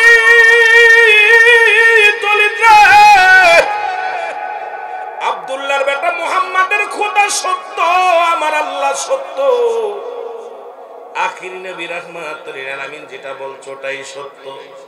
এ ওলি শুনে নাও, তোমার খোদা জিরা শিরা ভণ্ড প্রতারক, আব্দুল্লাহর বেটা মুহাম্মাদের খোদাই সঠিক, যার কোনো আকার নাই, যে পৃথিবীর মধ্যে যাকে দেখা যায় না তিনি আর কেউ নয়, তিনি হলো রব্বে কারীম। ওলিদ রে, উপস্থিত যত জনগণ আছে সবাই তোমরা পড়ে নাও, লা ইলাহা ইল্লাল্লাহু মুহাম্মাদুর রাসূল। উপস্থিত যত মুসল্লি ছিল সবাই আল্লাহর প্রতি ঈমান, রাসূলের প্রতি ঈমান নিয়ে কালেমা পড়ে মুসলমান হয়েছে। ওলিদ মনের দুঃখে ওনার স্বর্ণের পুতুলটা টান দিয়ে ফেলে মারছে, ছুঁড়ে মারছে, পুতুল ভেঙ্গে খন্ড খন্ড। পুতুলটা যখন ভেঙ্গে গেছে, লোকজন বলে, ওলিদ তোমার ভগবান এতদিন কথা বলে, আজকে কেন মুহাম্মাদের পক্ষে কথা বলল? কারণটা কি? মুহাম্মদ বড় জাদুকার, মুহাম্মদ বড় ধোঁকাবাজ, এই কারণে আমার পুতুলটা আজকে মুহাম্মাদের পক্ষে নিছে, আল্লাহর পক্ষ নিছে। এবার মুহাম্মদ মুসলমান শুনে না, রাহমাতুল লিল আলামিন রাস্তা দিয়ে রওনা দিছে। হঠাৎ করে একটা জিন, বিশাল একটা দৈত্য, সামনে একটা তরবারি নিয়ে সামনে হাজির। সালাম দা, আসসালামু আলাইকুম ইয়া রাসূলুল্লাহ, আসসালামু আলাইকুম ইয়া হাবিবাল্লাহ, আসসালামু আলাইকুম ইয়া রাহমাতাল লিল আলামিন। আল্লাহর নবী বলে, আলাইকুম আসসালাম। তুমি কে? বলে, হুজুর আমি জিন জাতির সর্দার। কয় তোমার হাতে কি? বলে তরবারি। রক্ত কেন? বলে এই মাত্র খুন করেছি একটা। আর একটু জোরে সুবহানাল্লাহ। আপনার কাছে হুজুর খুন করছে, সুবহানাল্লাহ মানে হুজুর খুন করেছে একটা। আল্লাহ নবী বলে, কি বলতে চাও? বলে, হুজুর আমি আসতেছিলাম ওই ময়দান দিয়ে, আমি হলাম মুসলিম জিন, আমি জিন জাতির সর্দার। হুজুর আমি যখন আসতেছিলাম দেখি ওই ওলিদের পুতুলের মধ্যে, স্বর্ণের পুতুলের মধ্যে একটা দুষ্ট জিন, একটা কাফের জিন প্রবেশ করেছে, অমুসলিম জিন প্রবেশ করে ওই পুতুলের ভিতর থেকে আওয়াজ দেয়, অসংখ্য মানুষ ঈমান হারায় ফেলেছে, ওলিদের প্রতি ঈমান এনে ফেলেছে, ইয়া রাসূলুল্লাহ, ইয়া হাবিবাল্লাহ। আমি আসতেছিলাম তখন দেখি এই কাণ্ড। আমি ওই পুতুলের ভিতরে ঢুকে ওই দুষ্ট জিনকে হত্যা করে ইয়া রাসূলুল্লাহর ভিতরে আমি বসেছিলাম। যখন ওলিদ বলেছে, পুতুলেরকে বলছে, পুতুল রে তুমি বলে দাও তোমার খোদা মুহাম্মাদের ধর্ম বিষয়, ইয়া রাসূলুল্লাহ, ইয়া হাবিবাল্লাহ। তখন ওই পুতুল বলে না, ওই পুতুলের ভিতর থেকে আমি মুসলিম জিন কথা বলেছিলাম। জোরে জোরে চিল্লায়া বলা যাবে না সুবহানাল্লাহ। আল্লাহ নবী বলে, তুমি কেমনে জানলে আমি আখির নবী? বলি, ইয়া রাসূলুল্লাহ মানব সৃষ্টির আগে আমাকে সৃষ্টি করেছিল রব্বে কারীম। এই পৃথিবীর মধ্যে আপনাকে পাঠানোর আগে, মানব জাতি পাঠানোর আগে আমাকে দুনিয়ার মধ্যে পাঠাইছে ইয়া রাসূলুল্লাহ, ইয়া হাবিবাল্লাহ। এই জিন জাতিকে দুনিয়ার মধ্যে পাঠানোর পর ইয়া রাসূলুল্লাহ আমি জিন জাতির সরদার। আমি আদম নবীকে বলতে শুনেছি রাহমাতুল লিল আলামিন, ইব্রাহিম নবীকে বলতে শুনেছি রাহমাতুল লিল আলামিন, ঈসা নবীকে বলতে শুনেছি রাহমাতুল লিল আলামিন, মুসা নবীকে বলতে শুনেছি রাহমাতুল লিল আলামিন। ইয়া রাসূলুল্লাহ, ইয়া হাবিবাল্লাহ, সমস্ত নবী তো আপনাকে নেতা বলে, সমস্ত নবীকে আপনাকে সম্মান করে, সুতরাং আমরা জিন জাতির নবীও আপনি, শুধু মানবের নবী নয়, দানবের নবী। কথা বুঝেননি? এ আমার ভাইয়েরা, আমার বন্ধুরা, আমার এই জন্য মানব জাতির নবী শুধু আমার নবী, আমার আপনার নবী নয়, যিনি হলো কুল কায়নাতের নবী। জোরে বলেন ঠিক কিনা? আসমানের নবী, জমিনের নবী, আকাশের নবী, বাতাসের নবী, চন্দ্রের নবী, সব জাতির নবী হলো রাহমাতুল লিল আলামিন। সেই নবীর ভালোবাসা যার অন্তরে যতটুক, তার ঈমান বলতে ততটুক। নবীর প্রেম ভালোবাসা যার অন্তরে নাই, তার ঈমান বলতে কিছু নাই, সরাসরি বেঈমান। আল্লাহ আমাদের নবীর ভালোবাসা অর্জন করার তৌফিক দান করো, জোরে বলেন আমিন। আর সেই রাসূলুল্লাহ নামাজের গুরুত্ব দিছে কি দেয় নাই? আমি কিন্তু বুঝাতে যে অন্যদিকে ওই নামাজের দিকে গেছিলাম, আলোচনার কিন্তু মূল ধারায় ফিরে আসছি, খেয়াল করবেন। আমি আগেই বলছি, আমি একদম আলোচনা করবো আপনাদের জানা আলোচনা করবো, এত গভীর আলোচনা করবো না যাতে আপনাদের বুঝতে কষ্ট হয়, যেটা এটা মুখস্থ করতে কষ্ট হয়। সেই রাহমাতুল লিল আলামিন বললেন, সাহাবীরা রে, আমি তোমাদের এমন একটা আমল দিব যে আমি নবী তোমাদের হাত ধরে জান্নাতে নিব। রাসূলুল্লাহ বললেন, সাহাবীরা রে, তোমরা শুনে নাও। শোনো, হলো যে ব্যক্তি 5 ওয়াক্ত নামাজ, 5 ওয়াক্ত সালাত সময় মতো ওয়াক্ত মতো আদায় করতে পারবে, আল্লাহর নবী তার হাত ধরে জান্নাতে নিবে। জোরে বলেন মারহাবা। এখন রাসূলুল্লাহর সঙ্গে জান্নাতে যেতে চান কে কে? একটু হাত তোলেন। চাননি? জোরে বলেন চান। আরো জোরে বলেন চাননি। অনেকে হাত উঠাইছেন, মানে অর্ধেক যাবেন অর্ধেক যাবেন না। কথা বুঝেননি?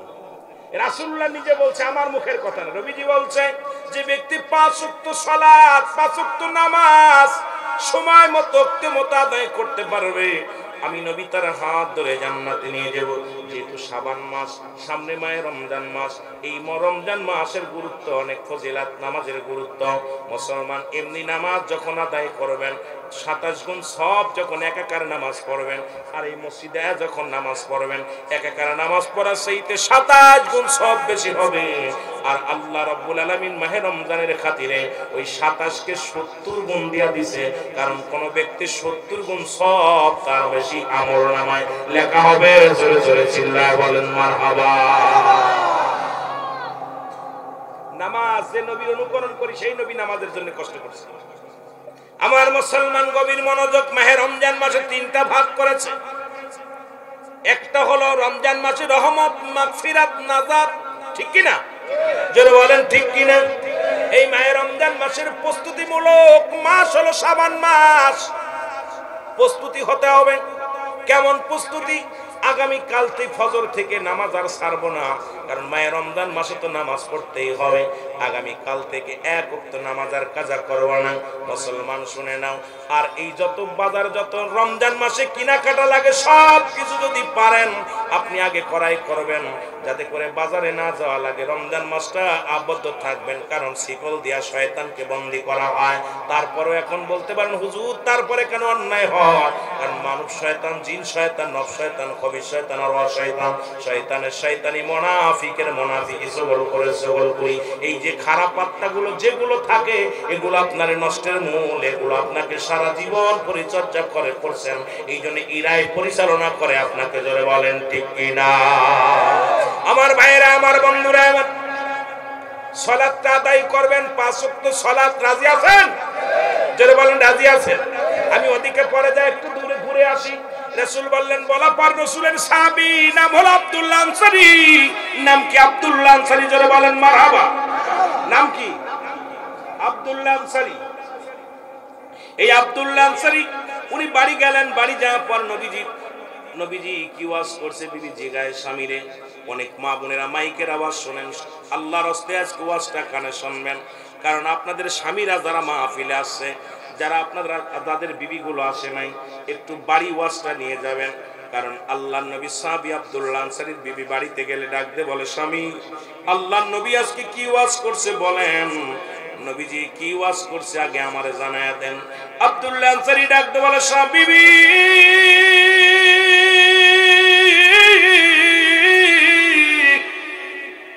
রাহমাতুল লিল আলামিন ওয়াজ করছে, কোন ব্যক্তি যদি 5 ওয়াক্ত সালাত 5 ওয়াক্ত নামাজ সময় মতো আদায় করতে পারে, আল্লাহর নবী তার হাত ধরে জান্নাতে নিয়ে যাবে। বিবি ডাকতে বলে, স্বামী, ও প্রাণের স্বামী, আপনার কাছে একটা দাবি আমি করব। জীবনে কোনোদিন আমি স্বর্ণের দাবি করব না, খানার দাবি করব না, বাড়ির দাবি করব না, গাড়ির দাবি করব না। আপনি আমাকে একটু সুযোগ করে দিবেন, আমিও যেন সময় মতো 5 ওয়াক্ত সালাত আদায় করতে পারি। জোরে বলেন মারহাবা। কেমন বিবি দেখছেন? আমাদের বিবিরা তো অনেক কিছু চায়, আর সাহানবীর সাহাবীদের বিবিগণ শুধু আমল করতেছে। স্বামীকে ডাকতে বলে, স্বামীরা আমাকে একটু সুযোগ দিবেন, আমিও যেন নামাজটা আদায় করতে পারি। কিয়ামতের ময়দানে আপনি নবীর সঙ্গে জান্নাতে যাবেন, আমাকে সঙ্গে নিবেন। মারহাবা বলেন। আপনারা নিবেন নি বউরে? এই বিবিগুলো নিবেন? এগুলো নিবেন না। দেখছেন আপনি কইছেন ইনশাআল্লাহ, এরা চুপ করে আছে। হুজুর এই দুনিয়ার মধ্যে যানজটটার মধ্যে ছিলাম, দুনিয়ার মধ্যে বুঝাইতে পারি, আর জান্নাতের মধ্যে নিয়ে বিপদে পড়বেন। প্রতিদিন হট্টগোল করা লাগে গ্রামে, আবার দেশের বাড়িতে এই বউ নিয়ে যদি জান্নাতে থাকি, প্রতিদিন কিনা হট্টগোল করবো। কথা কন ঠিক কিনা? এ আমার ভাইয়েরা, আমার বন্ধুরা, আমার রাহমাতুল লিল আলামিনের পিছে প্রতিদিন এসে নামাজ পড়ে, যেমন আপনাদের ইমাম সাহেব হুজুর, উনার পিছে যারা সালাত আদায় করে, একদিন যদি না আসেন, দুদিন যদি না আসেন, উনি জিগাই বেড়াক মুসল্লির, ভাই অমুক মুসল্লি কই? উনি জিগাই সালাম ফিরে, ভাই অমুকরে তো দেখি না। ইমাম সাহেবের সঙ্গে সম্পর্ক কেমন হয়ে যায়, ভালো হয়ে যায়। ইমাম সাহেবের সঙ্গে মুসলমান মুসল্লিদের সম্পর্কটা অনেক সুন্দর হয়ে যায়। এবার 2 দিন 3 দিন না দেখলে নিজেই বাড়িতে হেঁটে যায়, সালাম দেয়, অমুক সাহেব আসেননি বাড়ি। কেন? ইমাম সাহেব কত ভালোবাসে মুসল্লিদেরকে। এই জন্য জামাতের গুরুত্ব রাসূলুল্লাহ দিছে। জোরে বলেন ঠিক কিনা? নামাজের গুরুত্ব এমনি নবীজি দেন নাই, কারণ এর মধ্যে হাকিকত আছে কিনা? জোরে বলেন আছে কিনা? প্রতিবেশীর হক গুলো আদায় হয়ে যায়। কে কোন হালাতে আছে? ইমাম সাহেব জিজ্ঞাসা, আসসালামু আলাইকুম ভাই অমুক কেমন আছে? আসসালামু আলাইকুম ভাই অমুক কেমন আছে? আপনার ছেলে মেয়ে কেমন আছে? এ মুসলমান শোনো, আজকে কিন্তু আমাদের সেই জামাতের প্রতি গুরুত্ব নয়। রাসূলুল্লাহ দেখে একদিন নয়, 2 দিন নয়, আনসারী প্রতিদিন নামাজে আসে, নামাজ শেষ করার পর আনসারী আর রাসূলুল্লাহ তারে দেখতে পায় না। নবীজি বললেন, আমার সাহাবীরা, আমার আনসারী দেখি নামাজে আসে, কিন্তু সালাম ফেরানোর পর আনসারী কার দেখতে পাই না, কারণটা কি? সাহাবীরা বলে, হুজুর নিশ্চিত কোন দুনিয়ার কোন ঝামেলার মধ্যে পড়েছে, দুনিয়ার কোন ঝামেলার মধ্যে, কোন প্রেমের মধ্যে পড়েছে। নবী কয়, আমি নিজেই যাব, তোমরা খবর না, আমি নিজেই খবর নিব। রাসূলুল্লাহ নিজেই খবর নিতে চলে গেলেন, বাড়িতে গেলেন, সালাম দেয়, আসসালামু আলাইকুম ইয়া আহলাল বাইত, আসসালামু আলাইকুম ইয়া আহলাল বাইত। একবার নয়, দুবার নয়, 3 বার নবীজি সালাম দিলেন, কোন সালামের জবাব পাইলেন না। এবার রাসূলুল্লাহ ফিরে আসলেন, মনে কষ্ট নিয়ে ফিরে আসলেন। পিছন থেকে সাহাবী উত্তরে দেন, আলাইকুম আসসালাম ইয়া রাসূলুল্লাহ, ওয়ালাইকুম আসসালাম ইয়া হাবিবাল্লাহ, ওয়ালাইকুম আসসালাম ইয়া রাহমাতাল লিল আলামিন। রাসূলুল্লাহ বলে, তুমি 3 বার সালাম দিলে, বুঝতে বাকি নাই, তুমি উত্তর দাও নাই। সালাম তুমি শুনেছিলে, উত্তর দাও নাই। আনসারী বলে, ইয়া রাসূলুল্লাহ, ইয়া হাবিবাল্লাহ, আমি উত্তর দিই নাই, কারণ আপনি যখন আমারে সালাম দিয়েছিলেন, আমি কেন উত্তর দিতে পারি না? যদি দয়া করে আমার বাড়িতে যাইতেন, তাহলে আমি আপনাকে বলতে পারতাম কেন সালামের জবাব দিই নাই। নবী কয়, চলো। কেন? নবীকে বায়ানাত, উত্তম ব্যবহার, উত্তম আখলাক, উত্তম চরিত্র আমার রাসূলকে যা দিয়েছে পৃথিবীর মধ্যে, সেই রাসূলের গুণে গুণান্বিত হওয়ার দরকার আছে কিনা? রাসূলের কি আদর্শ! কোন নবীজি কষ্ট পায় না, চলো যাই, আমরা ধর কেবল ঘুরে আসলাম, আবার রাসূলুল্লাহ চলে গেলেন। আনসারী দরজা খুলে দিলেন, দরজা খোলা পর দেখে পিছনে বিশাল একটা গর্ত খোঁড়া, বিশাল একটা গর্ত খোঁড়া। রাসূলুল্লাহ বললেন, আনসারী তোমার ঘরের ভিতরে এত বড় গর্ত খোঁড়া কেন? বলে, ইয়া রাসূলুল্লাহ, ইয়া হাবিবাল্লাহ, এই যখন আপনি আমাকে সালাম দিয়েছিলেন নবী গো, তখন আমি গর্তের মধ্যে উলঙ্গ অবস্থায় বসেছিলাম। ইয়া রাসূলুল্লাহ, ইয়া হাবিবাল্লাহ, নবী গো,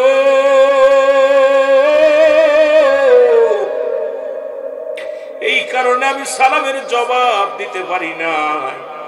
হুজুর আমার বেয়াদবি মাফ করবে। নবী বলে আনসারী কি হয়েছে বলো। বলি ইয়া রাসূলুল্লাহ ইয়া হাবিবাল্লাহ, নবী গো, ইয়া রাসূলুল্লাহ ইয়া হাবিবাল্লাহ, আমরা স্বামী স্ত্রী মিলা মাত্র এক টুকরা কাপড়, যখন আমি আজান চলে যায়, যখন আজান পড়ে মসজিদে মধ্যে আজান দেয় আল্লাহু আকবার আল্লাহু আকবার, আল্লাহ মহান আল্লাহ বড়, আমি পাগল হয়ে শুনে চলে যাই, তখন সঙ্গে সঙ্গে আমি ওই কাপড়টা পরিধান করে মসজিদে চলে যাই। ইয়া রাসূলুল্লাহ ইয়া হাবিবাল্লাহ, আমার বিবি উলঙ্গ অবস্থায় গর্তের মধ্যে বয়া থাকে। আবার যখন নামাজ শেষ করে সালাম ফিরে আমি এক দৌড়ি বাড়ি চলে আসি। বাড়ি আসিয়া ওই গর্তের মধ্যে ঢুকিয়া কাপড়গুলো খুলে আমার বিবিরে দিই।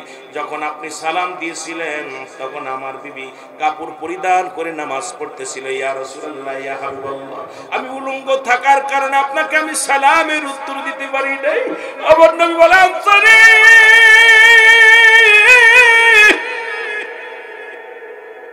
তুমি কি শুনাইলা, তুমি কি শুনাইলা?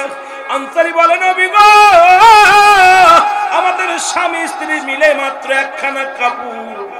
ইয়া রাসূলুল্লাহ ইয়া হাবিবাল্লাহ, আপনি ওয়াজ করেছিলেন যে ব্যক্তি 5 ওয়াক্ত সালাত 5 ওয়াক্ত নামাজ সময় মতো ওয়াক্তে মতো আদায় করতে পারে, আমি নবী তার হাত ধরে জান্নাতে নিয়ে যাব।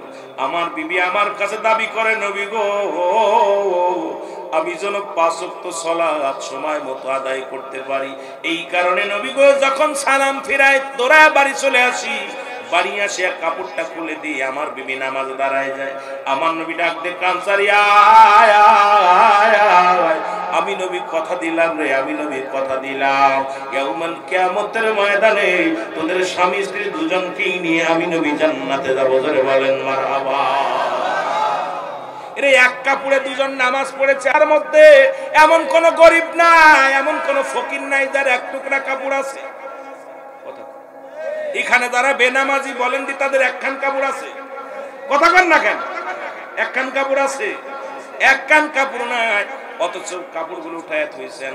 আর জুম্মার নামাজে যাও আসেন ব্রাজিল আর্জেন্টিনার কাপড় পরে আসেন, ভালো পাঞ্জাবি গুলো উঠায় রাখেন, ভালো কাপড়গুলো গুছায় রাখেন। আরে কপাল পোড়া মুসলমান শোন, সবচেয়ে বড় মেহমান হলো আমার আল্লাহ। সেই আল্লাহর দরবারে হাজিরা দিবি, সেখানে গেলে যা ছিঁড়া কাপড় পরে ব্রাজিলের আর্জেন্টিনার জার্সি বইরা ভালো কাপড়গুলো দোলাই করে রেখে দিস ঘরের মধ্যে। আর এক কাপড়ে যদি সাহাবীরা নামাজ আদায় করতে পারে, এখন এই নামাজের হিসাবটা যদি আপনাদের এলাকার মানুষের নেয়, আমার মন বলে একটা মানুষ জান্নাতে যেতে পারবো না। এক কাপড়ে, কল্পনা করছেন, এক কাপড়ে স্বামী স্ত্রী দুইজন নামাজ পড়ছে। আর আপনাদের আমাদের কত কাপড়, এরপরে নামাজ আসি, কি জবাব দিব? জবাব দিতে পারবেন? এই জন্য মায়ের রমজান মাসের প্রস্তুতিমূলক মাস। এই মাসটা এখন থেকে যেহেতু সময় আর বেশি নাই, আর মাত্র 4টা দিন বাকি আছে রে মুসলমান। 28 তারিখে তারাবি পড়া লাগবে, ঠিক কিনা? প্রথম রোজা শুরু হয়ে যাবে। এই জন্য আমি আপনাদেরকে অনেক কথা ছিল দিকে বলতে পারবো না। আমারে বলছে হুজুর একটু ওয়াজ করবেন মা বাবার দিকে, তবুও তো আমি সময় অন্যদিকে নষ্ট করলাম, এখন আলোচনার মূল ধারায় যেতে পারি নাই, কারণ কথা বলেই শেষ করতে পারি না।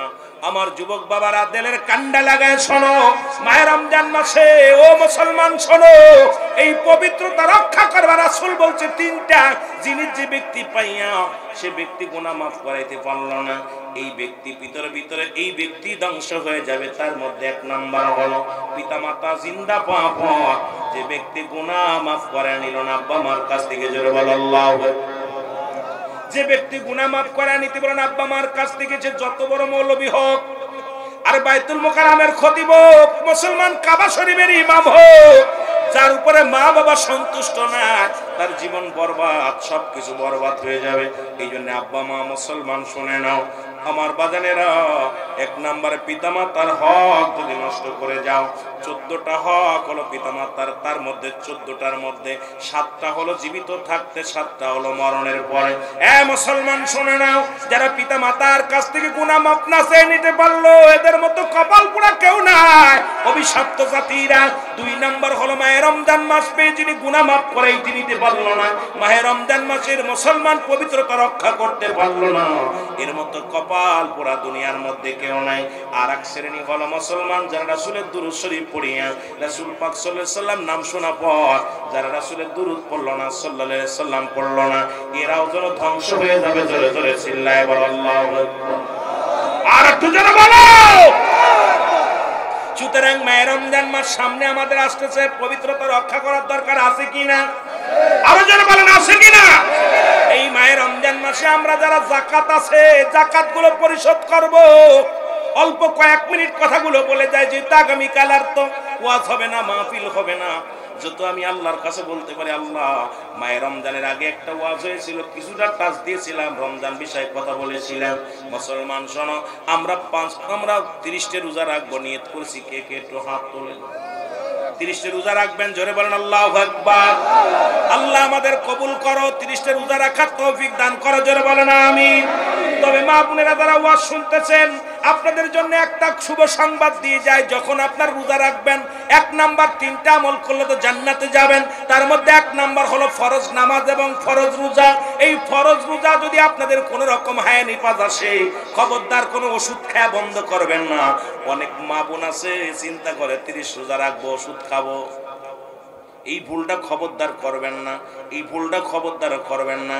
আরে আমি হিসাব করে মিলায় দেখলাম, পৃথিবীর মধ্যে প্রত্যেক আমরা মার্ডার কেসের আসামি, কারণ যত সন্তান হত্যা করেছি এইগুলো যদি আমার রব্বে কারিম ধরে, এরপরে তো আল্লাহর আদালতে জবাব দিতে পারবো না।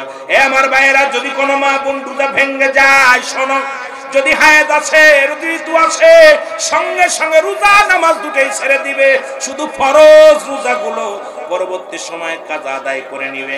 কাজা কোনো নামাজ আদায় করা লাগবে না। যেহেতু সামনে রোজা, কয়েকটা কথা বলে আমি মূল আলোচনায় চলে যাব। আমার বাবারা, জোরে জোরে চিল্লায় বলা যাবে আল্লাহু আকবার। কথা কি বোঝেন? মা বোনরা যখন রোজা ভাঙবে, একমাত্র ফরজ রোজাগুলো কাজা আদায় করবে, কাজা কোনো নামাজ আদায় করা লাগবে না। এ আমার ভাইরা, আমার বন্ধুরা, আমার বাবারা, আপনারা কিন্তু আপনাদের জন্য কোনো মাপ নাই, পুরুষের জন্য কোনো মাপ নাই। সাবাল্যক আর সাবাল্লিকা যখন সাবাল্যক হয়ে গেছেন, কোনো মাপ নাই। সফরে আছেন 4 জায়গা 2, আপনি পড়তে পারেন না, বয়া পড়েন না পারেন, দাঁড়ায় পড়েন না পড়েন, হুইয়া পড়েন না পড়েন, ইশারায় পড়েন, কিন্তু নামাজ পুরুষের জন্য কোনো মাপ নাই। জোরে বলেন ঠিক কি? মাপ পাবেন কেমনে বলেন? কাপড় ঠিক নাই, কাপড় পরিষ্কার নাই, মাপ নাই, কোনো কৈফিয়ত চলবে না। পুরুষের জন্য কোনো জবাব দিতে পারবেন না, কারণ নামাজ একমাত্র মহিলাদেরকে আল্লাহ মাফ করছে, আপনাদের কোনো মাফ করে নাই। জোরে বলেন ঠিক কিনা? ঘুমায়া দিছে, কম বেশি করছে, তাই বলে মাফ করে নাই, ঠিক কিনা?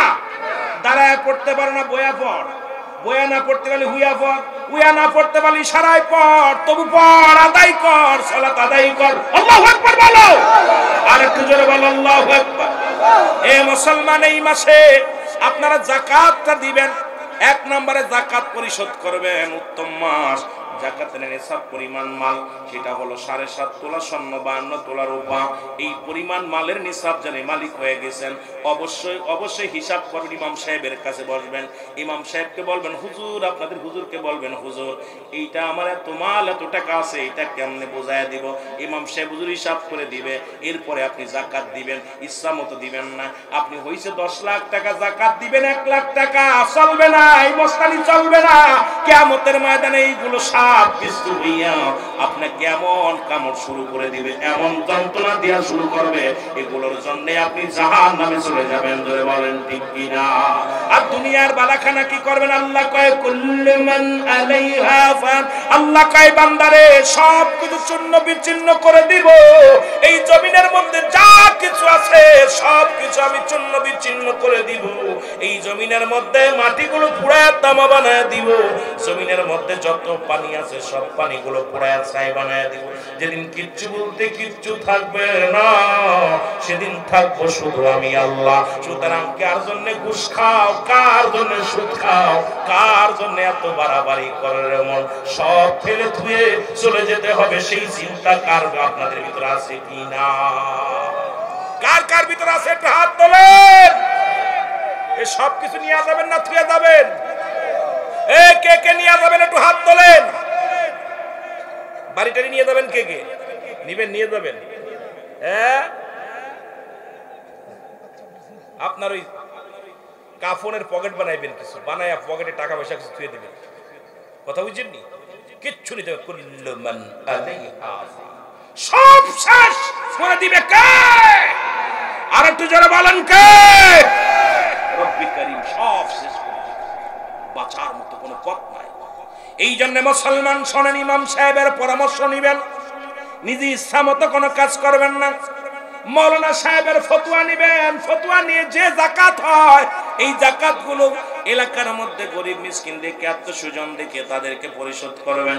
মুসলমান শুনে নেন, এবার আপনার মালটা আপনার পবিত্র হয়ে গেল, যেমন রোজা রাখার কারণে আপনার দেহের জাকাত হয়ে গেল। মুসলমান শুনে নেন, এবার আপনার সদকাতুল ফিতরা মুসলমান অবশ্যই এটা আদায় করবেন। জোরে বলেন আল্লাহু আকবার।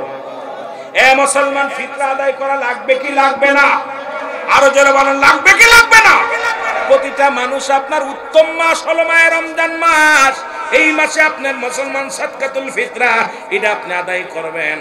এটা মুসলমান শুনে নেন, আপনি ফিতরার পরিমাণগুলো যখন বাংলাদেশ বোর্ড, আমাদের ইসলামী মুসলমান যারা আছে, ইসলামের নীতি নির্ধারক যারা আছে, উলামা ইকরাম যারা আছে, এরা যখন উপর থেকে জানাবে কত পরিমাণ আপনার ফিতরা হয়েছে, কত পরিমাণ আপনার দিতে হবে, যখন আপনার উপরে বরাদ্দ আসবে এই পরিমাণ আপনি সঙ্গে সঙ্গে সাদকাতুল ফিতরা দিবেন। কারণ রোজার মাসে মুসলমান শেষ করছেন, ঈদগার ময়দানে যাবেন মাসুমের মাসুম হইয়া। এই আপনি যদি মুসলমান শুনে নেন, আপনি যদি সাদকাতুল ফিতরা না করে যদি আপনি ঈদগার ময়দানে যান, আপনি পবিত্রতা হাসিল করতে পারবেন না। এই জন্য পবিত্রতা হাসিল করার জন্য অবশ্যই আপনাকে সাদকাতুল ফিতরা আদায় করা লাগবে। জোরে জোরে বলো আল্লাহু আকবার। আর একটু জোরে বলো আল্লাহু আকবার। এ আমার ভাইয়েরা, আমার বন্ধুরা, আমার গভীর মনোযোগ। এই মাসে বেশি বেশি নফল নামাজ পড়বেন।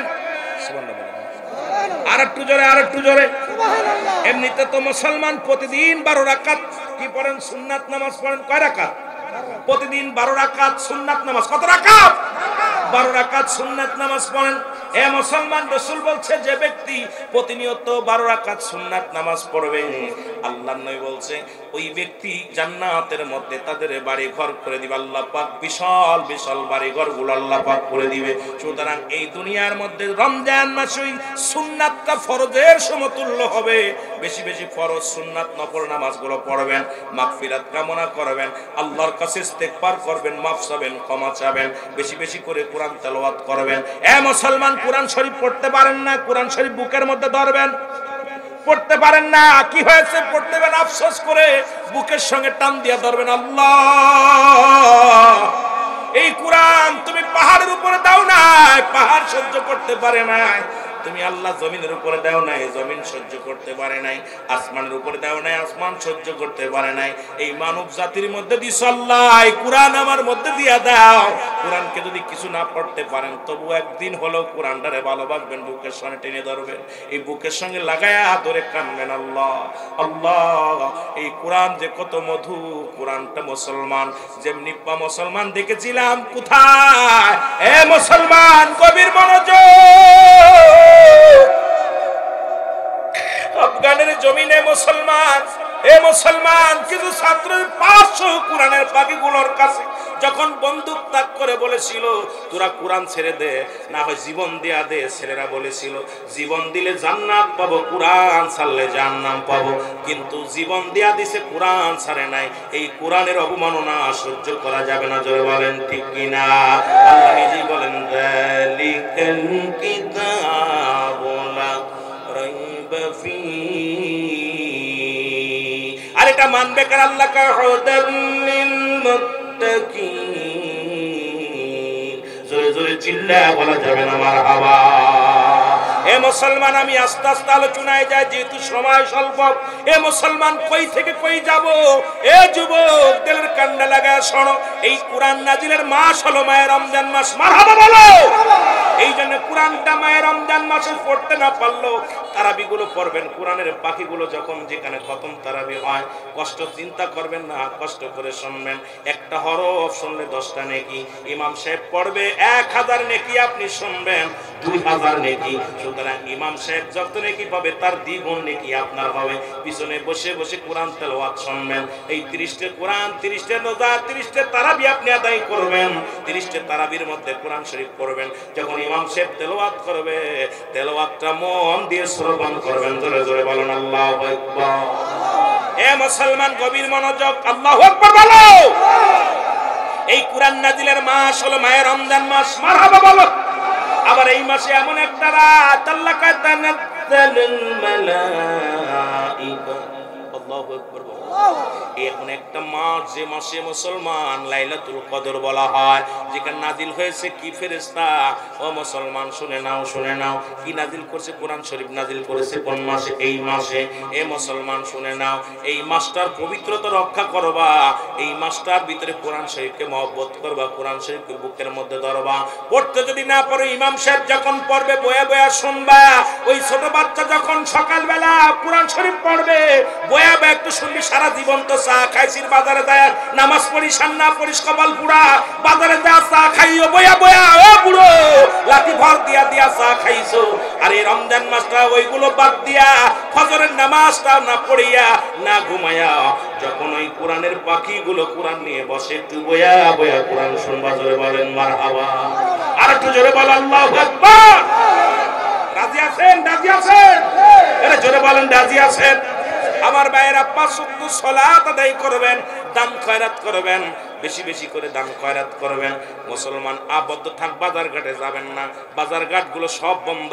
প্রয়োজনীয় বাজার ঘাট সব আগের দিন করে ফেলবেন। এই মাসে আগামী কাল যায় বাজার করবেন। রমজান মাসে কতগুলো ছোলা লাগবে, কতগুলো সামগ্রী লাগবে, কতগুলো চাউল লাগবে, কতগুলো ডাউল লাগবে, যদি আপনার সাধ্য থাকে আপনি কিনে ফেলবেন, কিনে মজুত করে রাখবেন। ওই রমজান মাসটা বাজারে যাবেন না, কারণ আবদ্ধ থাকিয়া মওলার গোলামি করবেন। পারলে মাসে একবার মুসলমান 30টা কোরআন, বছর 30 পারা কোরআন শরীফ পড়বেন। কোরআন শরীফ যারা পড়তে পারেন পড়বেন, না পারলে সূরা কিরাত পড়বেন, না পারলে আল্লাহ জিকির করবেন, না পারলে বয়া বয়া নবী দুরূদ পড়বেন। তবু বাজে সময় নষ্ট করবেন না। জোরে জোরে বল আল্লাহু আকবার। আর একটু জোরে জোরে চিল্লায় বল আল্লাহু আকবার। আবার অনেক বেঈমান আছে, আলেমরা কয় এই মাসে খালি হিসাব হবে। এই যাদব, খাবারের হিসাব দেওয়া লাগবে, কারণ এই মাসে যে এত নয়, কারণ ইনসাফের বেশি খাওয়া যাবে না। এখন বাপরি তো 4 পা গরু নয়, 3টা ভাগ করবেন, 1 ভাগ পানি, 1 ভাগ খালি, 1 ভাগ খানা। আপনার যেটুক লাগবে এইটুকু খাবেন। এর দ্বারা আপনি রোজা রাখলে আপনার গ্যাসে ধরবে না। এর দ্বারা আপনি রোজা রেখে শান্তি পাবেন, তারাবি পরে শান্তি পাবেন, কারণ আপনি এত পরিমাণ খাইছেন। ডেপ উঠতে উঠতে দেখা যায় 100 পদ নিয়ে, দেখেন ইফতারি করতে করতে টাইম, নামাজের টাইম শেষ। এদিকে ইমাম সাহেব আয়েন, ইমাম সাহেব যায় নামাজে বয়ে আছে, আর উনি খানা নিয়ে এমন বসা বসছে, কপাল পুরা শোন। রাসূল পাক সাল্লাল্লাহু আলাইহি সাল্লাম যেটা শিক্ষা দিছে, সেই শিক্ষাগুলো আমাদের দরকার। মুসলমান শুনে, একটা খুরমা খায়া যখন ইফতার করবেন, ইফতার করার পর যখন নামাজে দাঁড়াইবেন, দেখবেন নামাজে যত মজা পাবেন, ওই বুটসুলা বুট আর ইত্যাদি ইত্যাদি পেট ভরে খাইয়া নামাজে দাঁড়াইলে এত মজা পাবেন না। ঠিক কিনা? ঠিক কিনা? এ আমার ভাইয়েরা, আমার বন্ধুরা, আমার এই মায়ের রমজান মাসে যেমন আপনার সব কিছু পরিবর্তন করবেন, এরপর ওর মাসে আছে কোথায় ইতিকাফ। অনেক ওয়াজের ভিতরে এত শেষ করা যায়। এদিকে আমি যাবো আবার একটু আব্বা মার ওয়াজ করতে, বলতেছিলাম এর মধ্যে আবার শেষের 10 দিন আছে ইতিকাফ। ঠিক কিনা? ইতিকাফ শব্দের অর্থ আবদ্ধ হওয়া। এই ইতিকাফে বসা অবস্থায় যদি কোনো ব্যক্তি, এলাকার মহল্লার কোনো মানুষ মারা যায়, ওই ব্যক্তি তো জানাজায় গেলে তার ইতিকাফ ভেঙে যাবে। ভালো করে ফতোয়া শুনে নেন বাবা। এখন আমার দেশে যারা ইতিকাফে বসে, অনেক মসজিদি বয়া বয়া দিয়ে গল্প করার, মরিচের বুটা ফেলে, রসুনের পেঁয়াজ চুলে দেয়, আর গল্প করে। আরে মৌলবী তোর ইতিকাফের দরকার নাই, ওরা ইতিকাফে থেকে লাভ নাই। জোরে বলেন ঠিক কিনা? ইতিকাফে বসা অবস্থায় যদি কোনো ব্যক্তি মহল্লার মারা যায়, মারা গেলে ওই জানাজায় শরীক হলে ওর ইতিকাফ ছুটে যাবে। কথা বুঝলেন? আর এখন আমাদের পল্লীতে দেখি ইতিকাফে বই, আরে গল্প, মরিচের বুটা ফেলা, রসুন পেঁয়াজ বুটা ফেলা, আর তরকারি বুটার গল্প করা। মোটামুটি মুসলমানে গুলো আমাদের বন্ধ হয় না মুসলমান। তবে ইতিকাফের শর্ত হলো যে মসজিদে মুসল্লিগণ একত্রিত ঈদ নামাজ আদায় করবে, তারাবির নামাজ, ওই মসজিদে যদি নিম্নতরে একজন ইতিকাফে বসার পর যে কিফায়া হয়ে যাবে। যদি ওই ব্যক্তি যদি না কোনো ব্যক্তি যদি ওই মসজিদে ইতিকাফ না করে সবার নামাজ কারুর নামাজ হবে না। এই জন্য বাধ্যতামূলক একজনের ইতিকাফ করা লাগবে। মুসলমান পারলে একাধিকজন থাকবে না, বদ্ধ থাকবেন, দায়মুক্ত থাকবেন।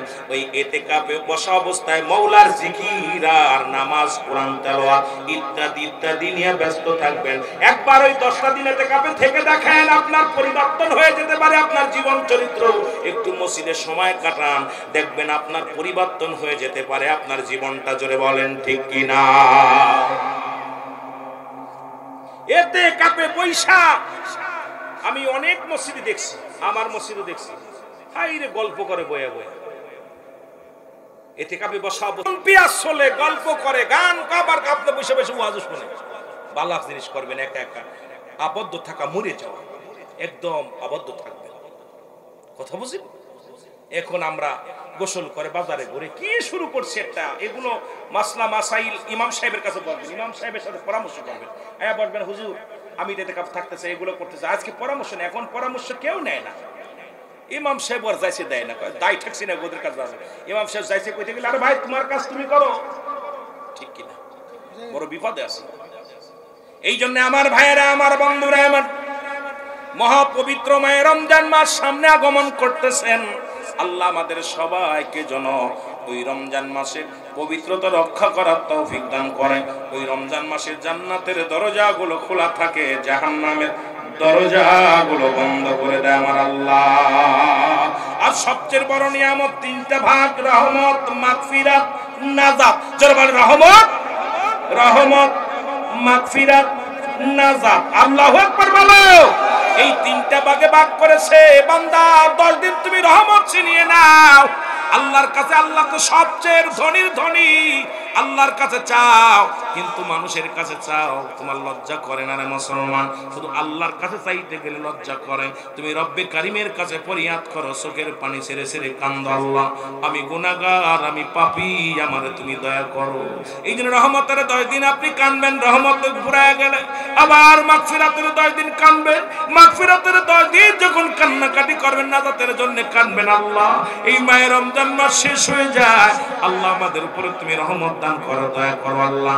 আল্লাহ আমাদের সবাইকে বুঝার তৌফিক দান করো। জোরে বলেন আমিন। বেশি বেশি প্রতিবেশীর ইফতার করাইবেন, বেশি বেশি করে ইফতার করাইবেন, প্রতিবেশীর মেহমানদারি করাইবেন। ইফতারি করার পর 10 জনকে নিয়ে খাওয়ানোর চেষ্টা করবেন, নিজে খাওয়ার চেষ্টা করবেন না। কারণ একটা খুরমা দিয়ে পারলেও একজনকে আপনি ইফতার করানোর চেষ্টা করবেন। এই সারা দিন রোজা রেখে যে ফায়দা অর্জন করেছিলেন, ওই পরিমাণ সব আল্লাহ আপনার আমলনামায় লিখে দিবে। তবে আপনার আমলনামা থেকে একটা বিন্দু কেটে নিবে না। অনেক আবার চিন্তা করে, দেখি দাওয়াত খাইতে গেলে পকেটে করে 2টা চাউল নিয়ে যায়। ইফতারি দাওয়াত দিলে বাড়িতে খেজুর নিয়ে যায়, নিজের দেখায়, পকেটে বেড়ে কয় না রোজার ভাগ দেব না রে। আরে বুকার দলেরা কেমনে বুকার বুকা, রোজার ভাগ দেবেন। আপনি যাকে ইফতার করাইবেন, আমি ভাইকে ইফতার করাইলাম, ওনার আমলনামা থেকে কিঞ্চিত পরিমাণ কাটা হবে না, ওনার ওই সম পরিমাণ নেকি আল্লাহ পাক আমার দান করবে। সুবহানাল্লাহ বলেন না? আরো জোরে, আরো জোরে। কিন্তু অনেকেই দেখি গ্রামঘাটে অনেক বোকা মানুষ আছে, এরা বাড়িতে খেজুর টেজুর নিয়ে যায়, আপেল একটা নিয়ে যায়, নিয়ে নিজেরটা দাগ ইফতার করে, দাওয়াত খাইবো, রোজা সারাদিন রোজারাই করে দিয়ে দিব, মনে করে রোজা দিয়ে দেবো। এই পাগলামি করবেন না, খবরদার। জোরে বলেন ঠিক কিনা? আরো জোরে বলেন ঠিক কিনা? ওরে আমরা নবীজিকে একটু সালাম জানাই। নবী